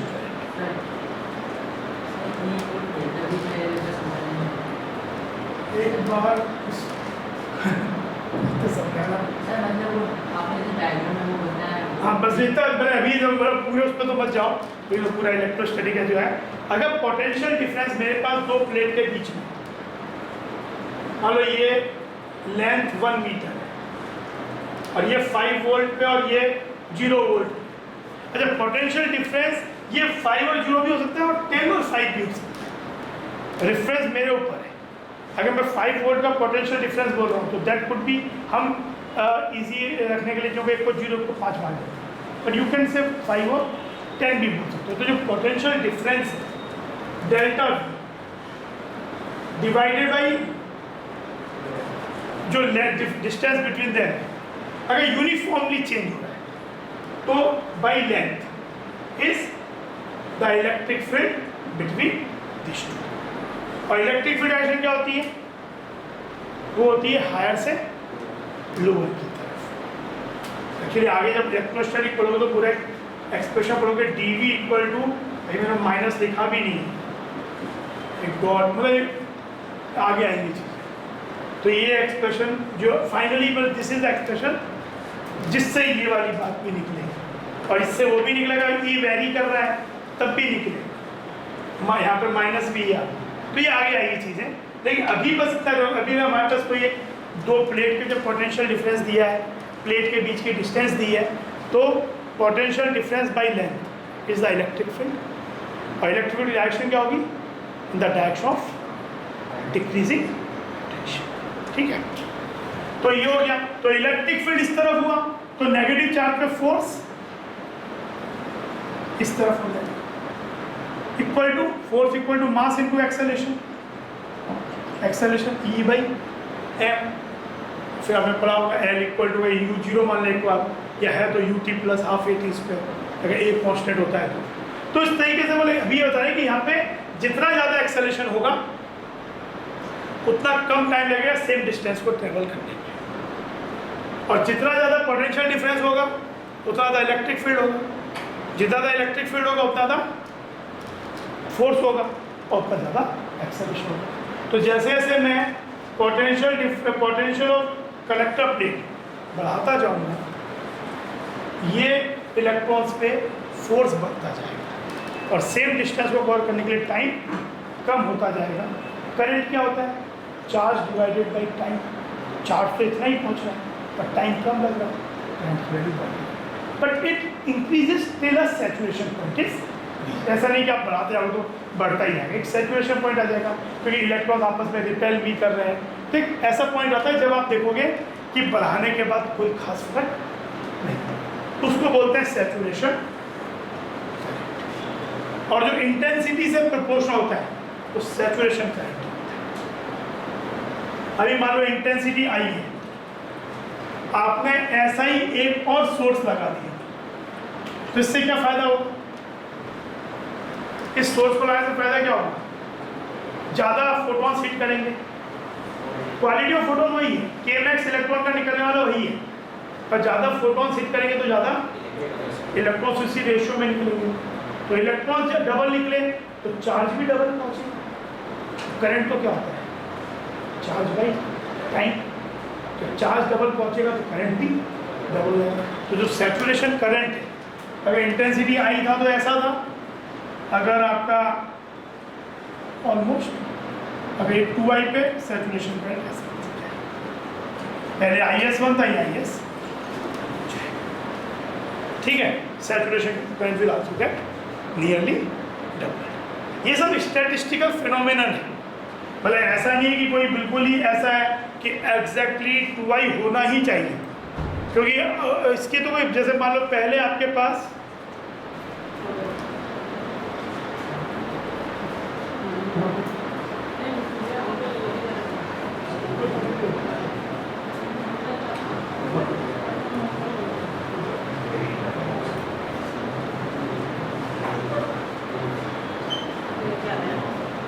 तो अब जैसे मान लो कि यहाँ को इस बात डिपेंड करते हैं ना कि कितने कुछ इलेक्ट्रॉन नहीं पहुँच पाए, कुछ नहीं निकल पाए, तो ये सब स्टैटिस्टिकल फिनोमेनन है।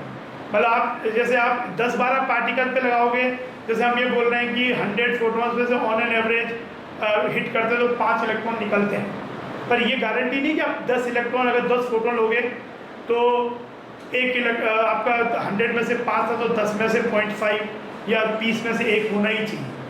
तो 20 में से 1 भी ना निकले, अगले 20 में से 2 निकल जाए, स्टैटिस्टिकल है। लेकिन जब लार्ज नंबर में डील करते हैं तो स्टैटिस्टिक्स का पर्पज ये होता है कि जब लार्ज नंबर कलेक्शन होता है तो हम ऑन एन एवरेज मान सकते हैं कि बात ये इतने कलेक्शन में ऐसी ही रहेगी, तो इंक्रीज आएगा, नियरली डबल हो जाएगा। अब ये तो हो गया कि जब हम कलेक्टर प्लेट का पोटेंशियल बढ़ा रहे हैं तो हमारा फोटो करंट बढ़ रहा है। अच्छा, कोई मुझे photo current versus intensity graph कैसा होगा?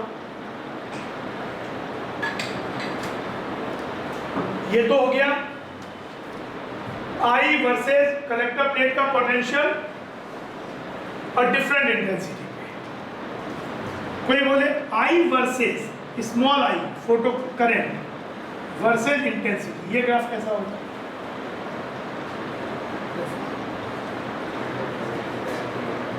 लीनियर, ये ज्यादा वो भी ज्यादा, मतलब कैसे I इक्वल टू के आई टाइप।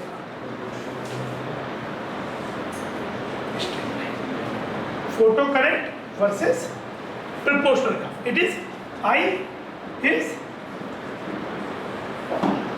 है ना, प्रोपोर्शनल इंटेंसिटी।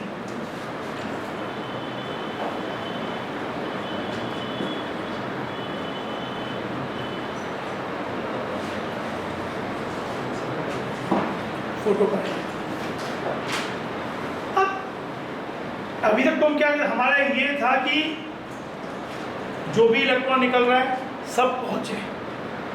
अब एक चीज आती है स्टॉपिंग पोटेंशियल।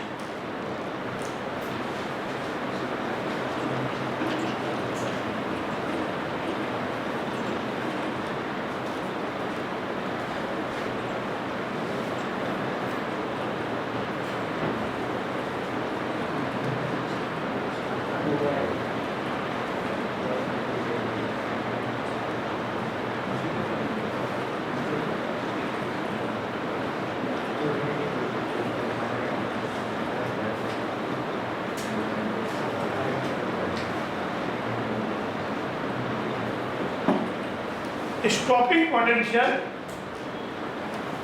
या कट ऑफ पोटेंशियल Vs या Vc से रिप्रेजेंट करते हैं। अब ये क्या चीज है भाई? अभी तक तो ये था कि कलेक्टर पहले हमने कुछ भी नहीं कनेक्ट किया तो भी थोड़े से पहुंच रहे थे, फिर पॉजिटिव बनाया इसको तो सबके सब पहुंच रहे हैं, जितना बढ़ाया उतना जल्दी पहुंच रहे हैं, तो करंट की वैल्यू बढ़ रही है टिल इट रीचेस सैचुरेशन। अब है कि हमारा मन है कि एक भी इलेक्ट्रॉन ना पहुंचे, मतलब जो थोड़ा सा भी पहुंच रहा था ये भी ना पहुंचे। We want to stop photo electron to reach the other plate. तो अब देखो इस केस में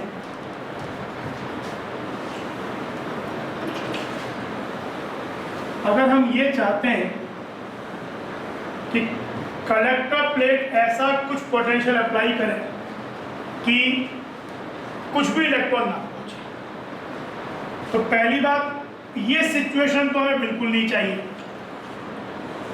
तो ये तो क्या करेगा, इस प्लेट ये अट्रैक्ट करेगा तो पहुंचेंगे। तो यार ये ऐसा तो बिल्कुल भी नहीं चाहिए।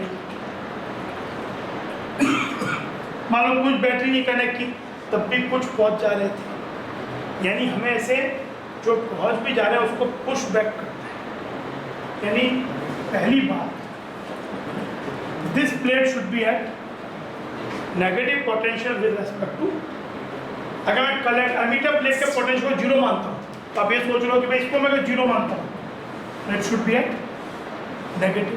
मतलब 5 वोल्ट लगाया, अगर मैं इसको जीरो होता तो ये -5 हो जाएगा, तब इनके बीच में पोटेंशियल डिफरेंस 5 वोल्ट हो जाएगा।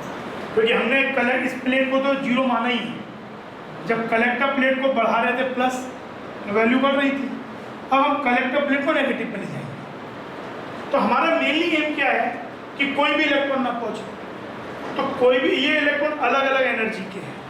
तो अगर हम ये इंश्योर कर दें कि जो सबसे ज़्यादा एनर्जी वाला इलेक्ट्रॉन है, क्योंकि एनर्जी तो एक जैसी नहीं है ना, कुछ की एनर्जी कम है कुछ की ज़्यादा है, Kmax Hν -5। अगर हम ये इंश्योर कर दें कि जो मोस्ट एनर्जेटिक इलेक्ट्रॉन है वो भी ना पहुंचे, तो बाकी तो डेफिनेटली नहीं पहुंचेंगे। तो जो स्टॉपिंग पोटेंशियल है वो Kmax पे डिपेंड करेगा, क्योंकि उसको रोक दिया तो बाकी भी अलग अलग ताकत के लोग हैं, तो सबसे ताकतवर को रोक दिया तो बाकी वाले को क्या हो जाएगा। आपने एक ऐसा आदमी गेट पे खड़ा कर दिया कि सबसे जो जनता आ रही है सबसे ताकतवर वाले को रोक देना, तो सबसे ताकतवर को तो बाकी तो क्या होगा, उनको रोक ही देगा। आपको इतना स्ट्रेंथ चाहिए उसका कि भी सबसे बलशाली आदमी को जो रोक दे। तो अगर हम सबसे बलशाली इलेक्ट्रॉन यहाँ कौन सा जिसमें एनर्जी आता है Kmax, उसको रोक दिया तो बाकी को रोक दिया। अच्छा, उससे हमें कर तो यानी अब इसको कैसे रोका जाए, मतलब लॉजिकल है कि नेगेटिव प्लेट लगाया तो वो रिपेल करेगा, पर इसको वर्कआउट कैसे किया जाए, तो उसको एनर्जी कंजर्वेशन से वर्कआउट कैसे। अब एक बात सुनो कि अगर जैसे कहीं पे इलेक्ट्रिक फील्ड अगर E है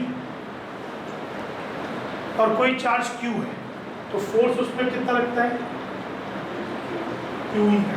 पॉजिटिव है तो सेम डायरेक्शन में, नेगेटिव तो अपोजिट डायरेक्शन।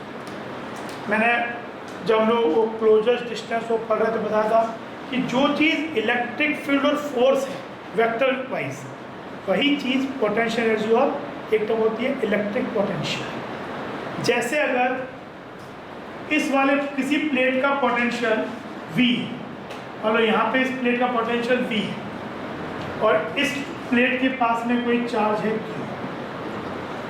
तो अगर ये चार्ज एक ऐसे रीजन में रखा हुआ है जहाँ पे पोटेंशियल V है, तो the energy potential energy it will have will be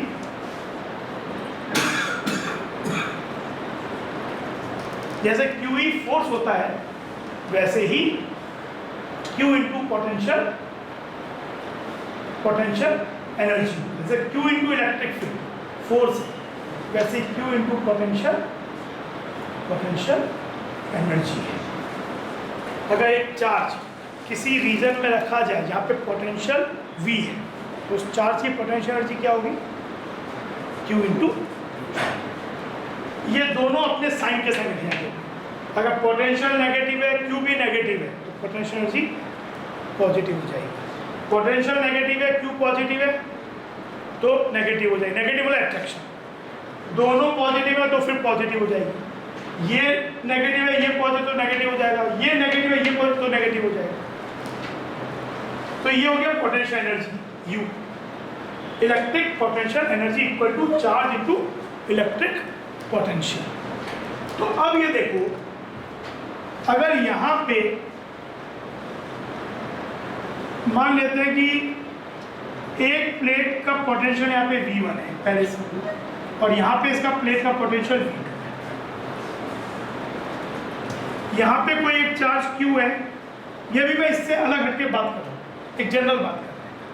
यहाँ पे एक चार्ज Q है, जहाँ पे हमने इसे इनिशियली कुछ काइनेटिक एनर्जी भी दी हुई है केवल। तो ये जो चार्ज Q है, इसकी इस पॉइंट पे मतलब ये A है, ये B है, ये A प्लेट है, ये B प्लेट है। मान लो कोई आपसे पूछे कि आपने इस चार्ज Q को इस जगह से वो किया, थ्रो किया, स्टार्ट किया, समटाइम रेस्ट से स्टार्ट भी होगा, पर अभी मान लेते हैं यहाँ पे काइनेटिक एनर्जी इसकी K1 है, तो उसकी टोटल एनर्जी कितनी आएगी इस चार्ज की? K1 प्लस पोटेंशियल एनर्जी कितनी होगी? QV। ठीक है, अगर ये एनर्जी पॉजिटिव है, कभी ऐसा हो सकता है काइनेटिक एनर्जी तो कभी नेगेटिव हो ही नहीं सकती, तो ऐसा हो सकता है कि ये QV1 नेगेटिव हो जाए और इतना नेगेटिव हो जाए कि मिलकर टोटल नेगेटिव हो जाए। इसका मतलब क्या हो गया? सिस्टम की एनर्जी नेगेटिव हो गई, वो यहीं रह जाएगा, मूव ही नहीं करेगा, जीरो होने पे भी काम चल जाएगा। लेकिन अगर एनर्जी है, मान लो उसके कारण ये मूव किया, आगे मूव किया, तो एक वजह हमने इनिशियल काइनेटिक एनर्जी दी और ये यहाँ तक पहुँचा, तो यहाँ पहुँचेगा तो इसकी काइनेटिक एनर्जी क्या होगी? इक्वल टू, यहाँ पे कोई भी डिसिपेटिव फोर्सेस नहीं, इक्वल टू यहाँ पे क्या हो जाएगा? मान लो K2 kinetic energy, potential energy. अब अगर ये K2 पॉजिटिव आता है, इसका मतलब पार्टिकल यहाँ तक पहुँच गया। K2 जस्ट जीरो आया तो मतलब यहाँ जस्ट पहुँचा, पर K2 नेगेटिव आ गया मान लो इस कैलकुलेशन से, यानी वहाँ तक पहुँचेगा, उससे पहले वो कहीं दम तोड़ देगा और वापस लौट जाएगा, रिपेल होकर चलेगा। Kinetic energy can't be. तो आप इस तरह के आगे जब और चीज़ें पढ़ो तो और भी तरीकों से इस क्वेश्चन में निकाल सकते हैं, पर अभी जस्ट एनर्जी कंजर्वेशन सोचो, kinetic energy plus potential energy.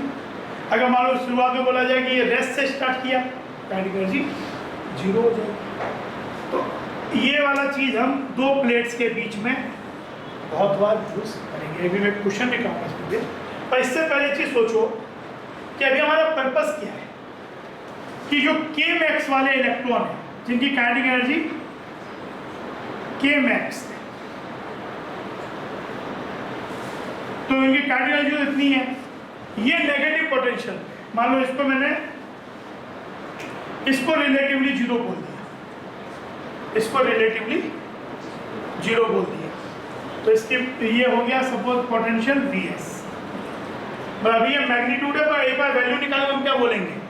अगर एक बार इसका मैग्नीट्यूड निकाल लेंगे हम, तो हम ये बोलेंगे the collector plate should be kept at this much potential, at negative potential. जैसे 5 वोल्ट आया, वैल्यू 5 आ गई, तो हम बोलेंगे the collector plate should be kept eight 5 volt lower, इससे 5 वोल्ट लोअर।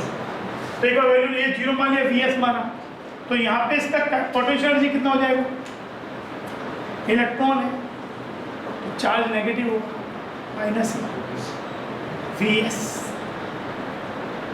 हम चाहते हैं कि ये इलेक्ट्रॉन जो मोस्ट एनर्जेटिक है उसके वो भी मूव ना करे, तो उसके लिए क्या इंश्योर करना जरूरी है कि टोटल एनर्जी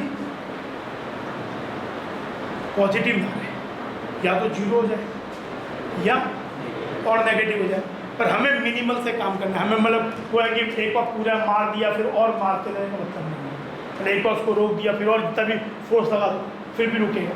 हमें मिनिमल से काम करना है, यानी we want to do it zero, zero से हमारा काम चल जाएगा। उसके बाद जो भी करो वो आपका मतलब वो है अननेसेसरी, तो ये एनर्जी जीरो हो जाए तो Vs क्या हो गया? Kmax equal to E Vs। अगर हमने आइंस्टाइन फोटो इलेक्ट्रिक इक्वेशन से Kmax निकाला, सपोज Kmax के वो जो आपका EP-5 है, सपोज वो आता है 2 इलेक्ट्रॉन वोल्ट से, तो वोल्टेज कितना हो जाएगा? 2 वोल्ट। इसका मतलब क्या? इस टॉपिक पर जो कितना चाहिए आपको कि जो कलेक्टर प्लेट है it should be at 2 volt low, तो ये 2 वोल्ट आया, तो 2 वोल्ट कि जैसे जो हम प्लेट के पोटेंशियल अप्लाई कर रहे हैं, तो जैसे बैटरी में 5 वोल्ट है, तो अगर हम इसको 0 वोल्ट मान रहे हैं तो this should be at, collector plate should be at क्या होना चाहिए -2 वोल्ट। अगर इसको 0 मान रहे हैं तो ये -2 वोल्ट नेगेटिव पोटेंशियल होना चाहिए कलेक्टर प्लेट। तो हमने मैग्नीट्यूड यहाँ पे हमने एमीटर प्लेट के लिए निकाला, पर एमीटर प्लेट के लिए 2 वोल्ट आई, तो इसका मतलब क्या है, या तो ये 0 तो ये 2 हो, और अगर ये 0 तो ये वाला -2। मतलब दिस एमीटर, जो आपकी एमीटर प्लेट है या जो कलेक्टर प्लेट है, वो जो स्टॉपिंग पोटेंशियल का मैग्नीट्यूड आया उतना लोअर होना चाहिए than emitter, then only the most energetic photo electron will not be able to move and you will ensure कि कोई भी इलेक्ट्रॉन कलेक्टर प्लेट पे ना हो। तो आपका तरीका क्या है, वर्किंग तरीका क्या है? अगर आपको स्टॉपिंग पोटेंशियल निकालना है, सबसे पहले आप आइंस्टाइन फोटो इलेक्ट्रिक इक्वेशन से Kmax कितना है, Kmax वैल्यू कितनी है, hc/λ या hν माइनस वर्क फंक्शन। एक बार ये वैल्यू आ गई, इसको किसके इक्वेट करो, E Vs is the stopping potential. तो K जो अगर Vs स्टॉपिंग पोटेंशियल है तो कोई पूछे Kmax कितना होगा, EVs E into Vs। अगर Vs है 2 वोल्ट तो EVs क्या हो जाएगा, 2 electron volt energy. Vs voltage है तो कोई बोले Vs 2 वोल्ट है, अगर आपका स्टॉपिंग पोटेंशियल 2 वोल्ट है तो Kmax कितनी हो जाएगी, E 2 वोल्ट, तो इसको 2 इलेक्ट्रॉन वोल्ट, तो 2 इलेक्ट्रॉन वोल्ट हो जाएगा energy Kmax। Kmax 2 electron volt है तो स्टॉपिंग वोल्ट कितना हो जाएगा,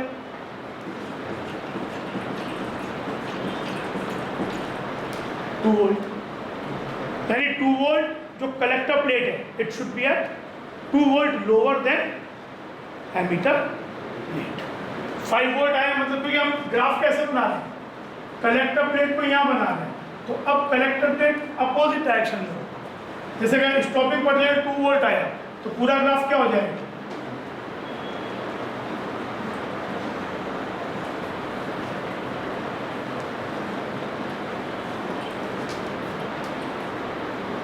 ये Vs की वैल्यू है। अगर ये सपोज -2 है,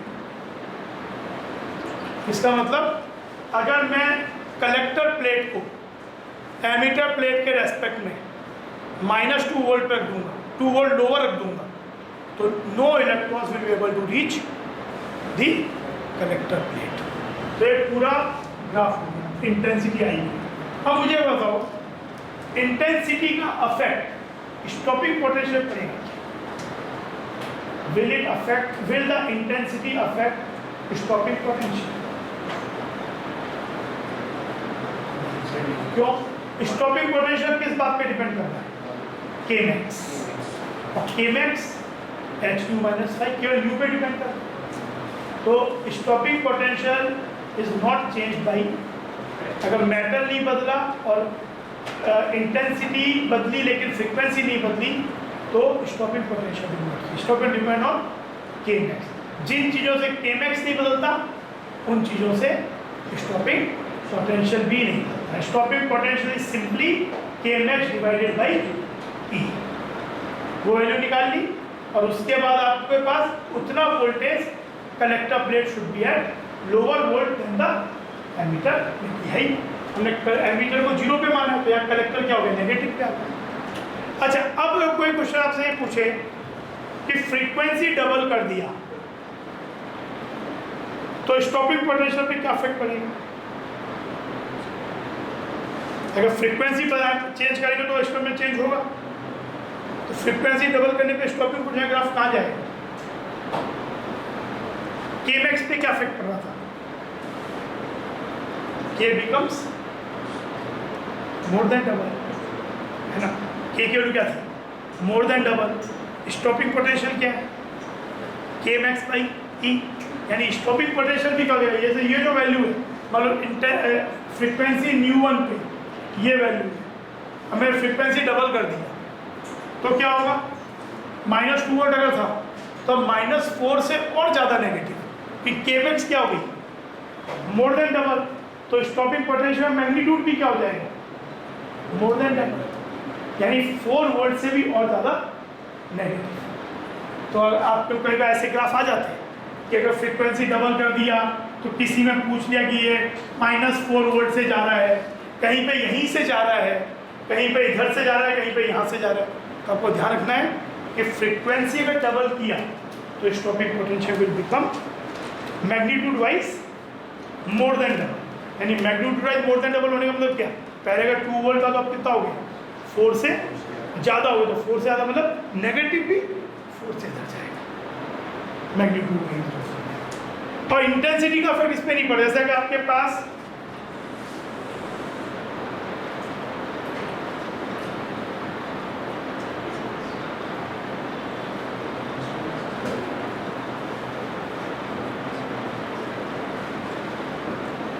अगर ऐसा ग्राफ दिया हुआ है तो इसमें इंटेंसिटी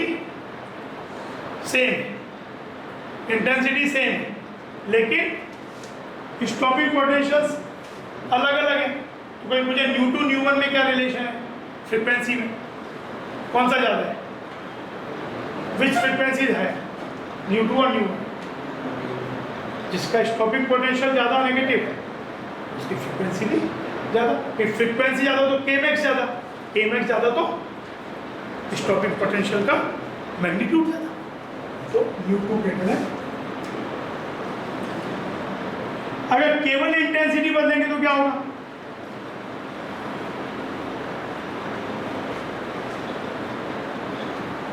कीपिंग फ्रीक्वेंसी सेम या वेवलेंथ सेम, वेवलेंथ सेम और एक ही बात है, वेवलेंथ सेम हो तो फ्रीक्वेंसी भी सेम ही होगा, फ्रीक्वेंसी क्या है, c/λ इज फ्रीक्वेंसी। तो अगर फ्रीक्वेंसी सेम है पर इंटेंसिटी या I1 है या I2 है, तो कोई पूछे भाई इस वाले में और न्यू1 और न्यू2 है, ऐसे बोलते हैं तो क्या रिलेशनशिप होगा, न्यू2 न्यू1 में क्या रिलेशन होगा,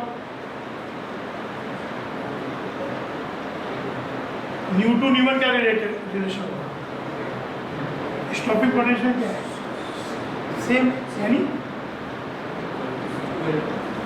न्यू2 इज न्यू1, न्यू2 पे तो काइनेटिक एनर्जी डिपेंड करती है, तो ये सेम है, और इंटेंसिटी I2 ऐसा चीज समझ में।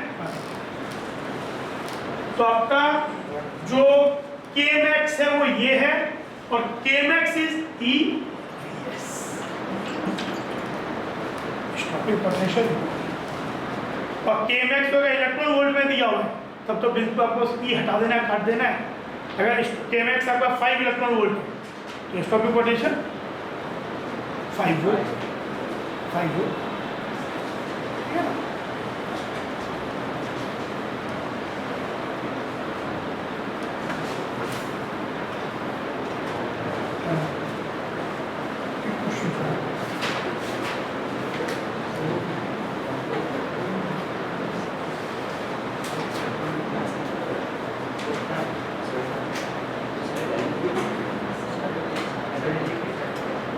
एक क्वेश्चन करो,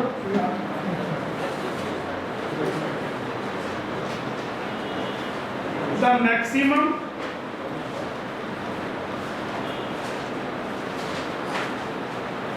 kinetic energy of photoelectron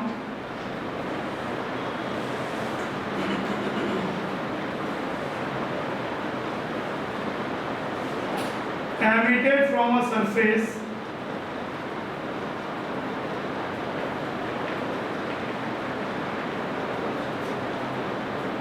when photons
maximum dynamic formula is emitted from the when photons of energy this falls on it. ये क्या दिया? ये के, ये 4 दिया तो मुझे दिखा है क्या चीज है के मैक्स, ठीक है, K max equal to 4 electron volt दिया हुआ है। स्टॉपिंग पोटेंशियल पूछा है तो एक्चुअली इसकी जरूरत भी नहीं इस इंफॉर्मेशन। के मैक्स का 4 का मतलब के वी एस क्या होता है? ई वी एस इज के max which is 4 eV, Vs is 4। हाँ, कोई पूछता वर्क फंक्शन क्या है तब ये काम होगा 6 इक्वल टू 5 प्लस 2, तो 5 जो है वो वैल्यू। कोई पूछे इस मेटल का वर्क फंक्शन दैट इज, अगर कुछ क्वेश्चन में बोलते कि 6 इलेक्ट्रॉन वोल्ट वाला फॉल कर रहा है, वर्क फंक्शन 3 इलेक्ट्रॉन वोल्ट, तो स्टॉपिंग पोटेंशियल बता दो क्या होता। मान लो आने वाला रेडिएशन 6 इलेक्ट्रॉन वोल्ट है, मेटल का 2.5 इलेक्ट्रॉन वोल्ट है, तो बताओ इसका स्टॉपिंग पोटेंशियल क्या होगा। पहले क्या निकालेंगे? के मैक्स 3.5 स्टॉपिंग पोटेंशियल 3.5। इसका मतलब कि जो आप ये अरेंजमेंट बनाते हो, ये जो अरेंजमेंट बना रहे हो, ये एमीटर प्लेट है, तो this plate should be kept at 3.5 volt lower, this should be at 3.5 volt. अगर ये 0 है ये ठीक है, ये